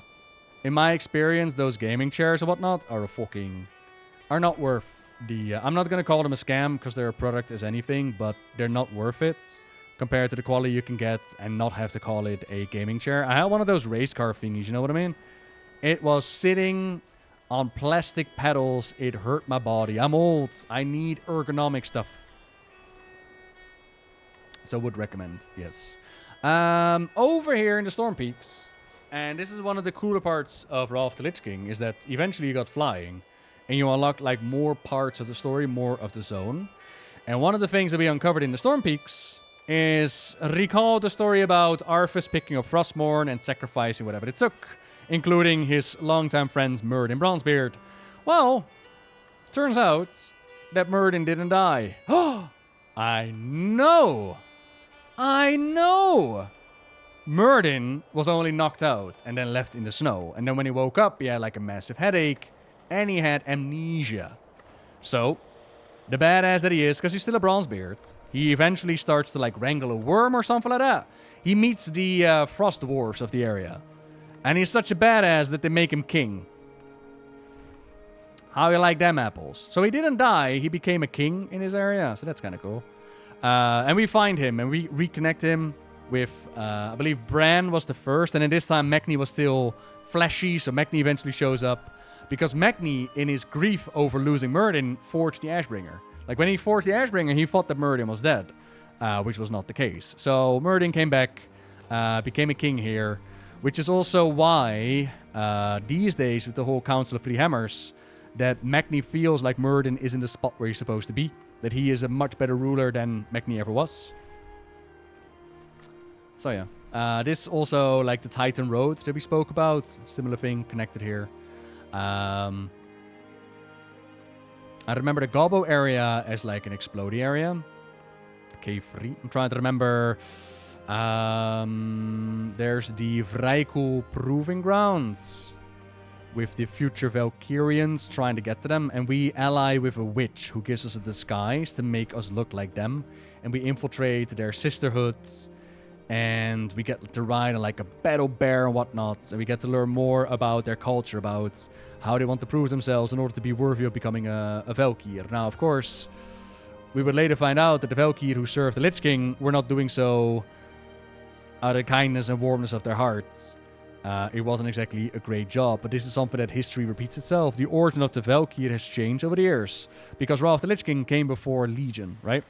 But in Legion, we learned that it was actually Keeper Odin who unlocked the secrets of the Vrykul. And then with the Shadowlands, we learned that, Keeper Odin learned the secrets of the Valkyr from the Kyrian.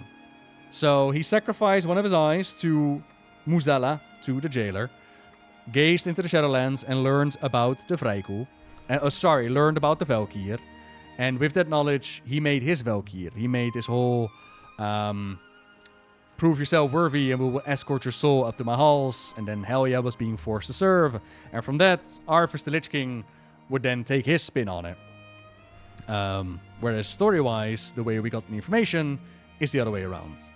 There's also a big old storyline when it comes to the Keepers and Ulduar. And this is with... Okay, this takes us back in a very long time. This takes us back, Jesse Jones. Hello there, Merry Christmas. This takes us back to the origin days of the Titans finding Azeroth and seeing it all corrupted by the old gods, the days of the Black Empire. And the Titans were like, ew! Brother, ew! That's not order, it's chaos! And they brought order to the world. They battled the Black Empire, they had the Keepers to do the fighting for them, and halfway finished, by the way, almost there. And eventually, the Elemental Lords were imprisoned into the Elemental Planes, and then the old gods were imprisoned into their subterranean prisons. Like we spoke about Yogg-Saron, who touched the tree, all the good stuff. But you know, old gods being old gods. They want to break free. They want to break free. He wanted to break out of his prison. And his opportunity would come when Sargeras struck down the Titans. Up in the space, Sargeras was informed by the others that they had found Azeroth and they had tried to save the spirit. Where Sargeras was like, yeah, we're just gonna kill it, destroy it, get rid of all the corruption. They were like, nah. We can save them. We can do it.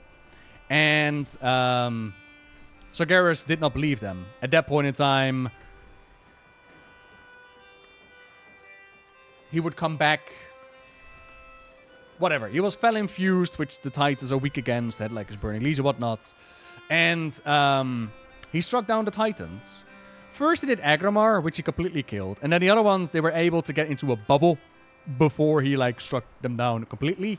And in their bubble, they went back to Azeroth, to the Keepers, which has been empowered and created in their likeness. But the spirits of the Titans entering the Keepers, it had a bit of a cascading effect. So in the case of Keeper Raden from Mr.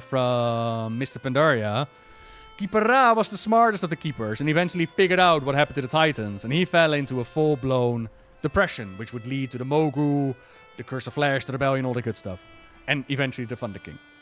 But here in Northrend, the Keepers, you know, they felt something was wrong, but they didn't know exactly what was happening, and they got a little bit confused.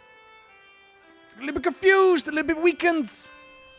And that is something that Yogg-Saron capitalized on, as he started to work his magics on Keeper Loken. Yes, Loki, Loken. It's all based on that. And he started to manipulate Loken up to the point where Loken killed Thorim's wife, Shiv, if I remember right. And then Loken was like, oh shit, what have I done? And then Yogg-Saron was like, ha ha ha ha ha. And then he had Loken infect the machines with the Curse of Flesh. And also strike out at the other Keepers. So a Thorim and an Hodir. I wasn't going to say Hodor, but Hodir. And the other Keepers, like one by one, they would fall. Even Mimiron, Keeper Mimiron, like the Keepers, they all have this titanic body, right? But you might notice how Keeper Mimiron actually have a Mechanome body. Who is Keeper Mimiron, you might ask? Well, if you ran Ulduar before, you might recall...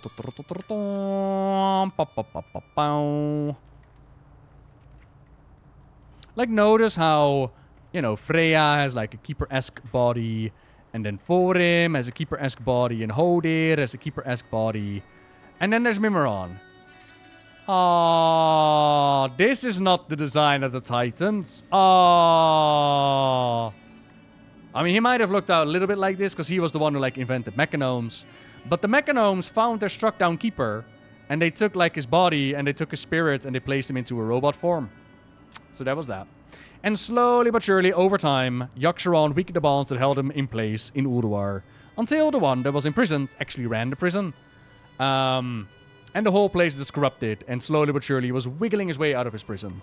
Many years later, we would go into Northrend, and Bran Bronzebeard with the Explorers League would actually enter Ulduar, and they would discover what was happening with Yogg-Saron. It's like, what the fuck? He is breaking out.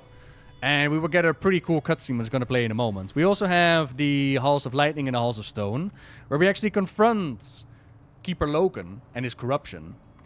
But Keeper Loken is kind of clever, because he had made it so that he was going to be the Prime Designate. So originally, the Prime Designate, the big boss of the Keepers, was Keeper Odin. Yes, that Odin, that asshole up in the sky in Legion, he was supposed to be the big boss. That's why when they decided to empower the dragon aspects, and he was like, I am the boss, I am against this. It was a big deal when they were like, we're going to do it anyways. He was supposed to be the Prime Designate. And Loken messed around with the machineries in Ulduar, and he messed around with the technology, so that whomsoever would find out what happened in Ulduar would get like wrong information. And when he died, there would be like a message sent out to Elgalon the Observer, like, hey, something's going down. You gotta come down and purge the planet now. Which is when we go into Ulduar, and you might remember like fighting that space creature that like analyzed the planet, and he's like, oh my god, there's so much corruption. In Uldum, there's that machinery. That would have activated had we not kicked the crap out of Elgalon and had Ronin not given his speech. Citizens of Dalaran, raise your eyes to the sky and observe. They deemed us unworthy, but we showed them.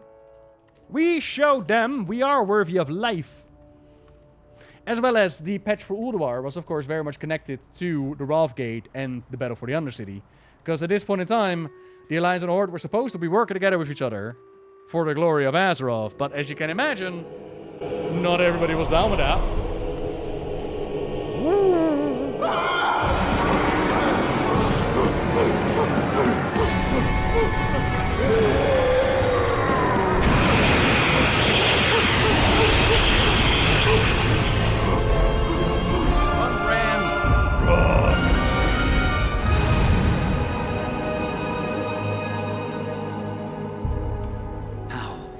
How could we have missed this until now?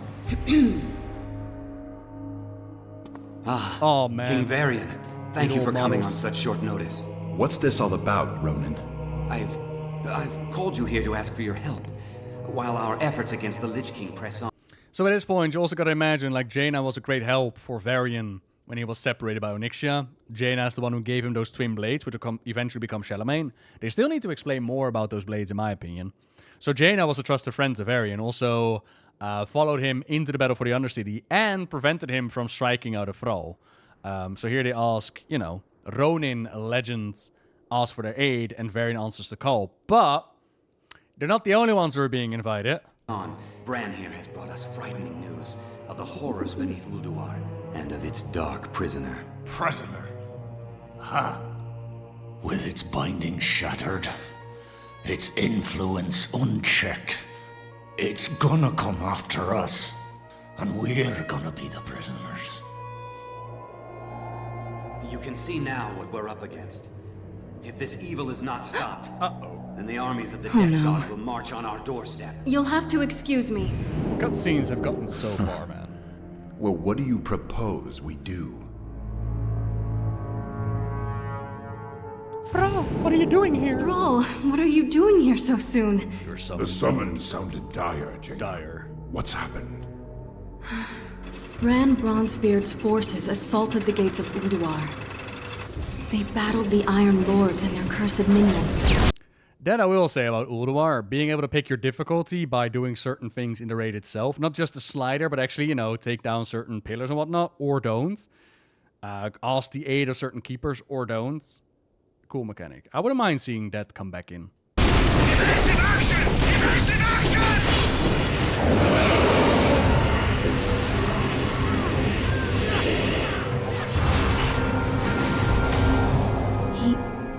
He won't stop talking about this presence he felt, permeating the great halls, stirring in their minds, chilling their blood.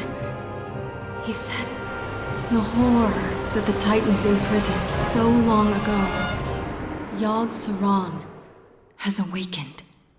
I want to see this dwarf. Garrosh, To see the fear in his eyes. Then we'll know if he's telling the truth. No, wait! We are going to need all the help we can get if we are... Thrall! What? What are they doing here? Let me explain. I thought I smelled the stench of Alliance pigs. control yourself. You want... I don't know about all of you, but that orc right there, I would make that orc the war chief of the Horde in the very next expansion. I would do that. Yeah. My blood? Come then, dog. He's mine. I can't imagine that going wrong. We have all lost! A great deal in this conflict. But we stand to lose everything if we do not stop fighting and work together! A true war chief would never partner with cowards. At the Wrathgate, the Horde's partnership killed more of our men than the Scourge. I'm done with your horde. May this death god take you all. Still some of the hardest lines that we can find in the story, though. Let's be fair. You disappoint me, Garrosh. Which is the line that he would repeat at the end of Mr. Pannoria before trying to take his head. The old god is laughing, toying with us. Who will be our hope? Who will stand and face Yogg-Saron? I will, I'll do it. And so the Alliance and Horde rallied their forces and saved the world where our leaders could not. Yeah, that's pretty sick, not gonna lie.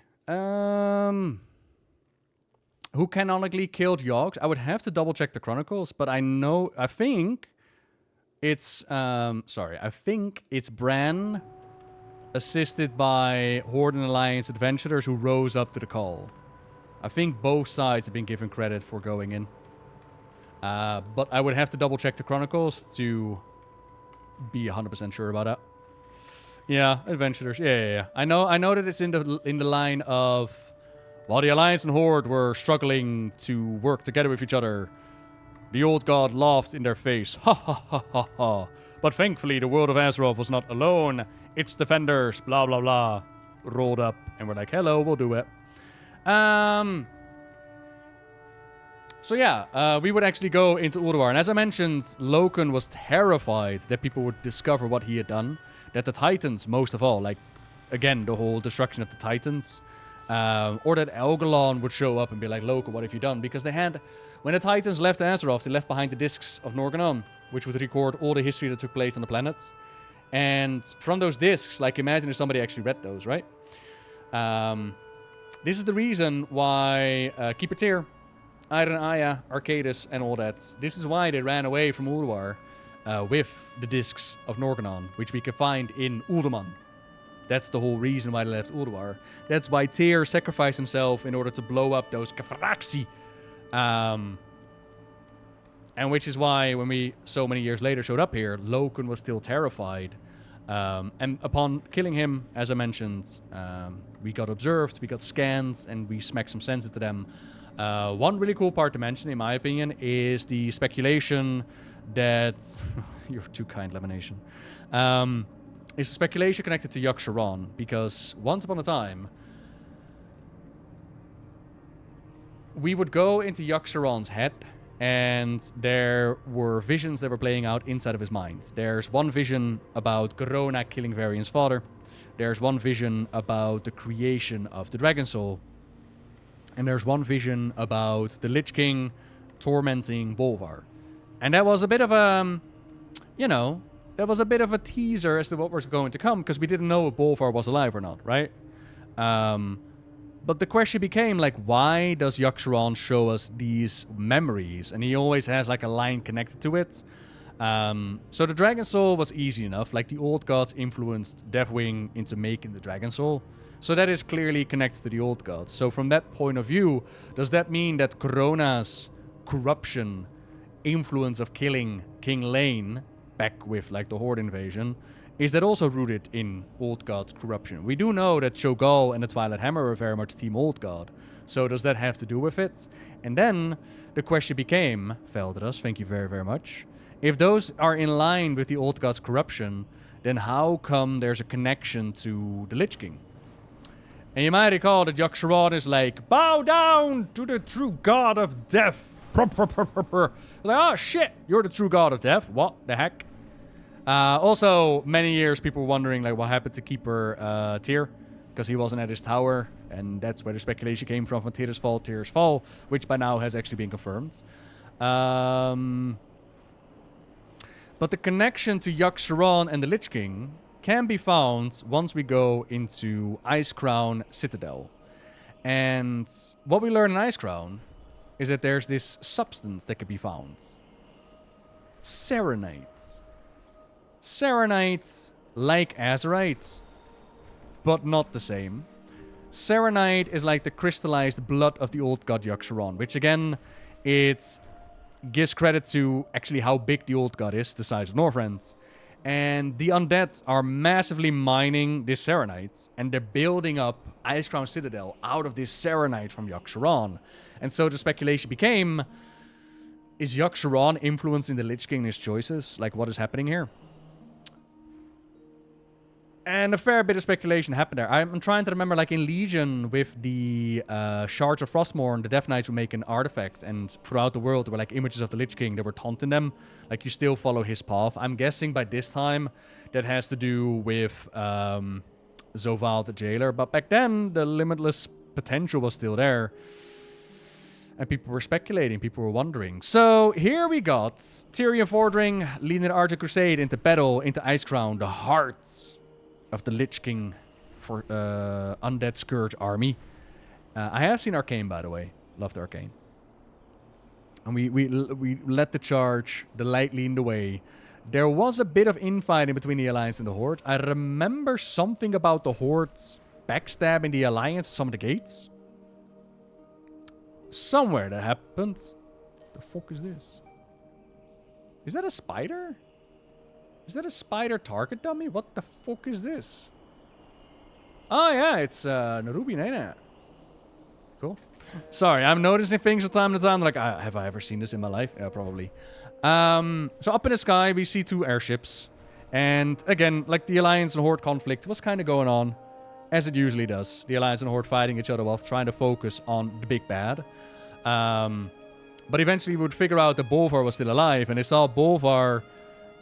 for some reason, they saw that the liberation of Bolvar was going to mend ties between the Alliance and the Horde. Like, if we were able to save Bolvar, then, you know, Varian would be less pissed because Bolvar's still there. Draenor Sourfang, Varrock Sourfang, it would mend ties. But at the same time, for some reason, during the Icecrown raid, we also start to blow each other up again, which is weird because we're trying to save Bolvar. We're trying to do the same thing, but there's never not a perfect opportunity for the Alliance and the Horde to kill each other.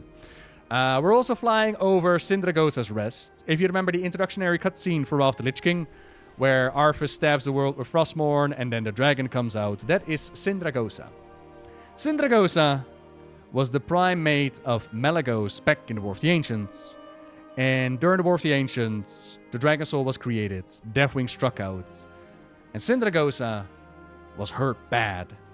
She was flown all the way to the cold lands of Icecrown, and crawling through the snow and through the cold, she tried desperately to reach Dragonblight, that graveyard for fallen dragons.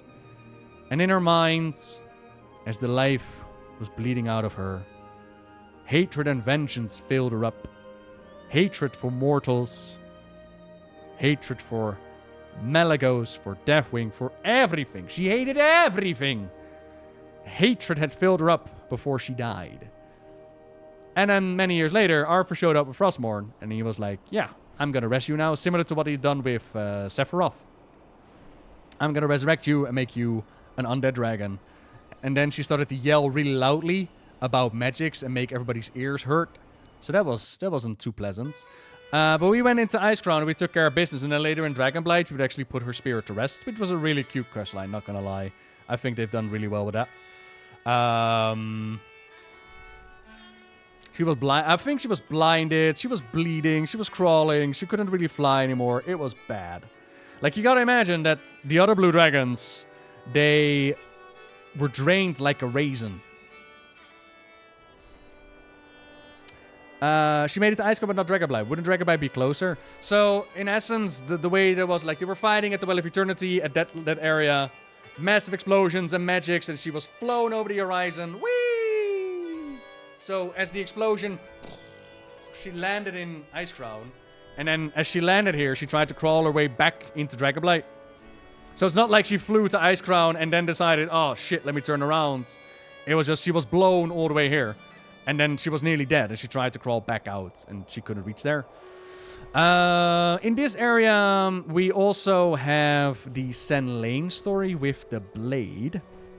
You can get the Battered Hilt. And the Battered Hilt would lead you onto a whole storyline where, once upon a time, Kil'Thuz's Sunstrider already did not like Arthas in life, because Kil'Thuz had the hots for Jaina, And then Jaina decided to go with Arthas instead of the millennia-year-old elf. And Kil'Thuz was like, I liked her first. That's whatever. He wasn't a blonde, beautiful paladin. So Jaina did not pick Kil'Thuz. And then Arthas kind of destroyed his kingdom and murdered his father and corrupted his son well. So as you can imagine, Kil'Thuz was not a happy camper with Arthas. So he tried to join Illidan into his campaign into Northrend and, murder him. But they failed. So a whole bunch of Blood Elves died, and eventually they were brought back, and they became the Sand Lane, like the vampiric creatures. And I remember in Battle for Azeroth, there was a Horde war campaign with the Sand Lane, which kind of had people wonder, like, ooh, will we see the Sand Lane join the Horde? That did not happen. I don't think Kil'Thuz and Jaina met in Shadowlands. No. And throughout the Battered Hilt questline, we learn more about that. We also reforge it in the powers of the Sunwell, the reinvigorated Sunwell after the Burning Crusade.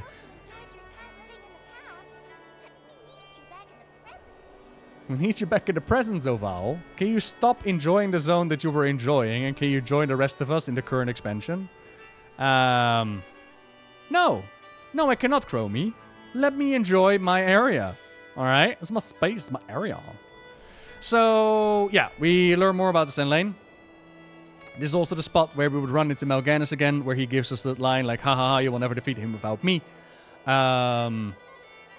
This is also the proving ground for the Vrykul to become Valkyr, like the most powerful forces amongst the Lich King's ranks. And, oh yeah, at the beginning we spoke about Arthas contemplating his life when he picked up the Helm of Domination and merged with Ner'zhul. And he stabbed his human side, his last bit of light, his kindness, and he stabbed Ner'zhul in his mind, right? Like a very metaphorical transformation. But that, of course, leaves the question, like, does that mean he absorbed those into Frostmourne? Did he actually kill them? Are they gone? And herein is a bit of a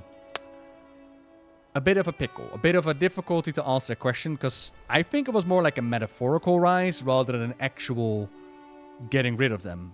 And the reason for that is that we actually see Matthias Laner as a quest giver in Icecrown, as well as we hear the Lich King say, I used to be a shaman. Now, if the Ner'zhul essence was entirely gone, why would he say that? As well as if Matthias Laner was taken by the swords, how come we see them as a quest giver? And the quest is actually really, really cool. So Arthas, at some point, realizes that I think it was his battle with Illidan in front of Icecrown where he gets, like, taunted. And he realizes that his heart is a bit of a weakness. Like, throughout his journey, whenever Jaina came up as a subject, his mortality still played a part. He was like, my heart, very, very Davy Jones from Pirates of the Caribbean. He's like, my heart is just in the way. I don't need a heart. I don't need these mortal feelings. I just want to be the Lich King. So he carved out his heart and he threw it away. And then we found it, which was kind of gross. But we were like, hey, if we can get rid of his heart, then we can weaken him, right? So Tyrion showed up at, like, the Dark Chapel, nearly gave his life to destroy the Dark Heart, and it did hurt Arthas quite a bit. I wonder if it nerfed him. If it did, it didn't nerf him enough, but maybe. We actually destroyed his heart. You know, Tyrion realizing there's nothing left of the good and holy paladin that you once were. You are truly a monster, Arthas. You are nothing but the Lich King, and we're coming for you. In, once again, one of the more awesome cutscenes that you can find. I'll play it in just a moment. But again, dealing with the Lich King, dealing with the Forsaken, dealing with the Scourge. The problem is that you bring reinforcements for the enemy if your reinforcements suck. So if the opponents of Arthas the Lich King would suck, if they weren't good enough, we would just bring our own demise to the doorstep of Icecrown Citadel. So we held a little tournament before we went in. The little tournament, the Argent Crusade, where the greatest and glorious came together. We once again saw a bit of a continuation between the rivalry of the Alliance and the Horde. Varian throwing words at Garrosh, Garrosh throwing words at Varian. Tyrion trying to hold it all together, like we must focus on the real threats. Losing these people, it does nothing. But then the Lich King shows up and he's like, hey Tyrion, good job on organizing a tournament, but did you forget that this is Icecrown? Did you forget that this is Northrend? This is Lich King territory, baby! You're in my house now! To which he dropped the champions down below, and they had to fight Nubarak once again. Here's the blade, by the way. Quel'Dalar, it's called. If I remember right. So if you get the Battered Hilt, you can do the Quel'Dalar quest line. Would recommend. If you've never done it before, go to your auction house, pick up the Battered Hilt, follow the quest line. It's one of the more fun lore ones you can do. But of course, our heroes survived the trials and tribulations. And to this day, there's still little RP moments to show up. I think they're timed. So sometimes you'll see Arthas, Varian and Jaina walk by. Sometimes the Garrison Thrall. There's another one, I think. This is also where we met Edgar the Pure. There's a couple of fun characters. And again, the whole mounted combat was not appreciated by everybody. And sometimes it was kind of ass, but I enjoyed it. I thought it was kind of cool, like throwing away the shields, opening up the way to deal some actual damage. You can also get yourself... I had someone ask that the other day. Lord Drexus comes out of here. Edric the Pure, yes. You can get yourself an upgrade for the Squire pets. So... last time I summoned my Squire and somebody was like, hey, you can use him as a bank. I was like, yeah, I can use him as a bank. But for the life of me, I don't remember where you pick up the item. All I know is that you pick up the item. So it's like a... what is it? Not a girdle. It's like a... I don't know. It's a thingy. You could pick it up from the Argent Crusade. It's one of the items here. Also, if you're ever into achievements and you want to collect mounts or whatnot, then Argent Tournament is a really good place to start. It's just going to take you a very long time because it's daily and you need to get yourself some tokens and whatnot. So, yeah. Was it in this tent then? Must be. For the Crusade. What can I get for you today? Anti-Doom Broom. Okay, it might not show up because I already have it.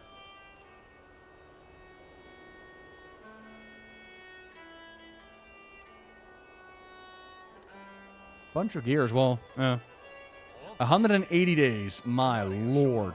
We will have justice. Oh, here we go. Tabards, Banner, Pony Bridle. This is the one that you want. So now your Squire will become a bank if you add this to it.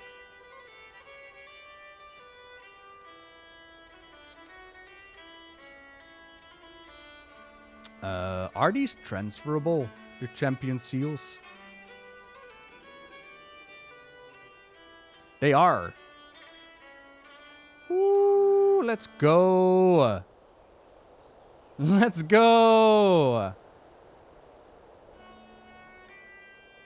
Okay, I have 165. I can get myself a warhorse. Yeah. Ha ha!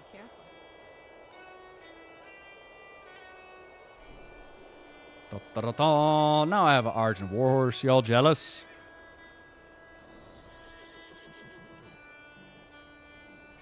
That's what I thought. Everybody wants a warhorse. Yeah. They have a bank, a vendor, and a mailbox. Not sure when it took it all away from it. Really? I thought it was just... because if I summon my Squire right now... I just want to... Why can't I... Oh. Is it because it's Alliance? Maybe. I don't know.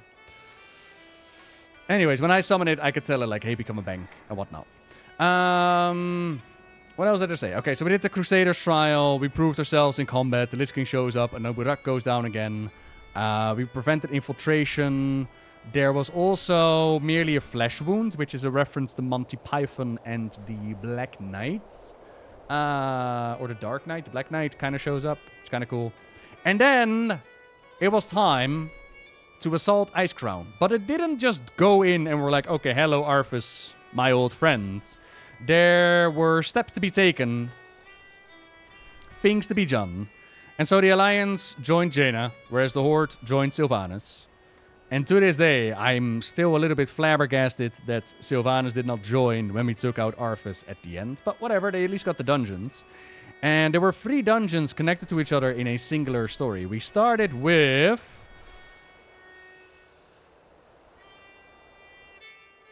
I think it was the Forge of Souls. That's where we started. Or the Pit of Sauron. Where did we start again, team? Was it the Pit of Sauron or the Forge of Souls? Was it the Forge of Souls? Forge Pit Halls. Alright. Started with the Forge, right? Where you can get yourself a big old backpack, Papa's new bag, right? Polished by the Devourer of Souls. And then we go deeper into the Forge of Souls. No, sorry, into... So, it's getting late. The Pit of Sauron, where a lot of the mining of the Serenite took place and a lot of slaves were taken captive. But we also found out that sometimes the Master is separated from Frostmourne. And if we could confront Arthas without Frostmourne, if we could take the blade away from him, it would be a great benefit. So we joined in, and we're like, okay, cool, let's get that done. One of the more memey speculations was that Jaina let people die on purpose. She could have easily teleported more people away. But we also find out that Arthas has gotten quite the power upgrade since last time Sylvanas fought against him, which is again a bit of power scaling that happened during the story, because Sylvanas was like, I want to confront Arthas no matter what, and she got an opportunity to go one-on-one with the man. But it turns out that he was far too powerful to get things done, and she had to run away for her life. To come back another day. Unfortunately, that second time never really came forward. It would end up in Halls of Reflection. We would face off against Valdek and Marwyn, Arthas' captains in life, now serving him in on death. And as it says, we had to escape from Arthas. Both Jaina and Sylvanas ended up with our fleets, our sky ship showing up and like blowing the cavern so that Arthas was stuck. But really cool. So, hello. Really cool way of telling a story and actually getting a bit of a power sense as to, okay, how powerful is this Lich King character? Why should we be afraid of him? And to see someone like Sylvanas go like, oh yeah, when I fought against him in Warcraft 3, he was much weaker than he is right now. I was like, oh shit. And over time, throughout the expansion, time and time again, he showed up not that afraid of us, more like taunting us to get to him. It's really cool to see. As well as Uther the Lightbringer showed up in this one, which is still, in relation to the Shadowlands, a bit odd. And I think, I was going to say, maybe they should explain it once upon a time. Like, we have an Uther spirit that shows up at his tomb. And then we have an Uther spirit that shows up here, as he was stuck in Frostmourne. But then we also have an Uther spirit that made his way to the Shadowlands, where he was wounded, and he was waiting to pick up Arthas when he died.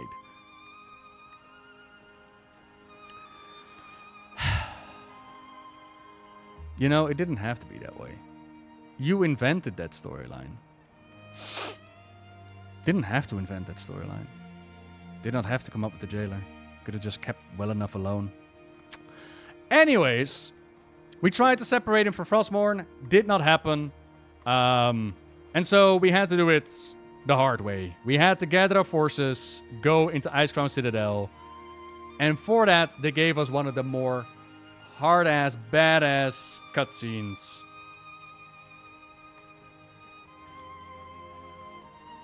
Which just encompasses everything up to that point. And I fucking love it. Doot.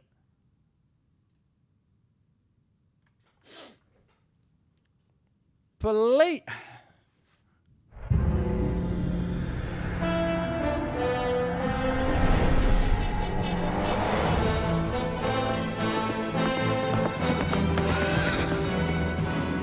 Rise up, Argent Crusaders! The hour of justice has come!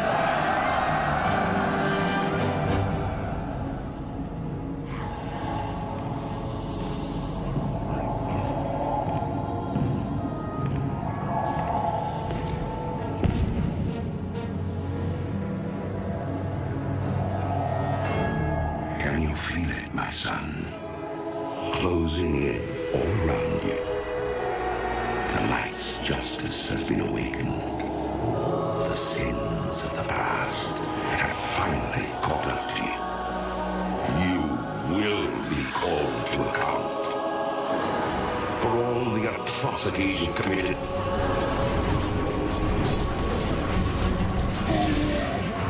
The the unspeakable horrors you've let loose upon this world. Bone Storm! And the dark, ancient powers you've enslaved. Sourfang's boy. Which again, the writing was just so strong back then as well. Like often it's, you know, based on Warcraft 3. My soul was one of the first to be devoured by your evil. A lot of callbacks. Thousands more bound within this blade, and they cry out for release.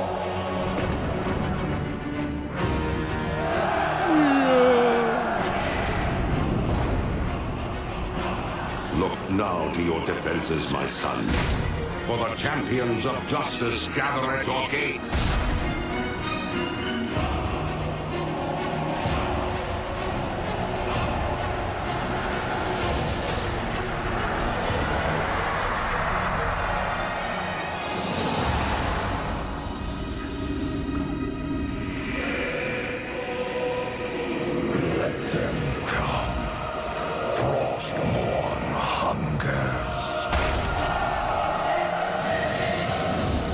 So fucking sick.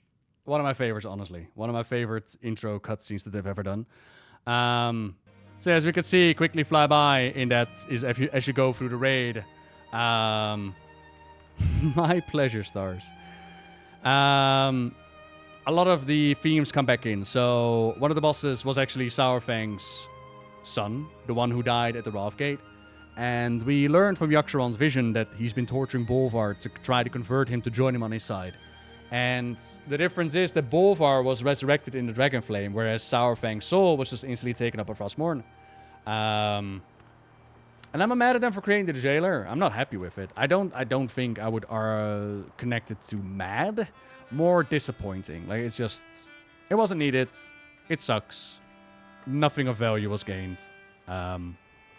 The list goes on and on and on. So, yeah, we got to the top of Icecrown. And as I said, the connection between shooting down Zolotov and the Dark Heart, that's oddly convenient. In a similar way that Tyrion got his final blessing is oddly convenient. Because the cool part is, Arthas is one of the bad guys, or one of the enemies, that they won. Similar to when we fought Argus in Legion, Arthas won. We were dead on the ground. He did exactly what he set out to do, which is gather the most powerful forces Azeroth had to offer, one-shot them, and resurrect them in undeath. Was it not for Tyrion and his so-called final blessing from the light and shattering Frostmourne at just the right moment, we would have lost. So, in that regard, I wonder how that would be received these days with how we look at the storyline. And for me, the line of there must always be a Lich King always felt a bit weird, because I always argued that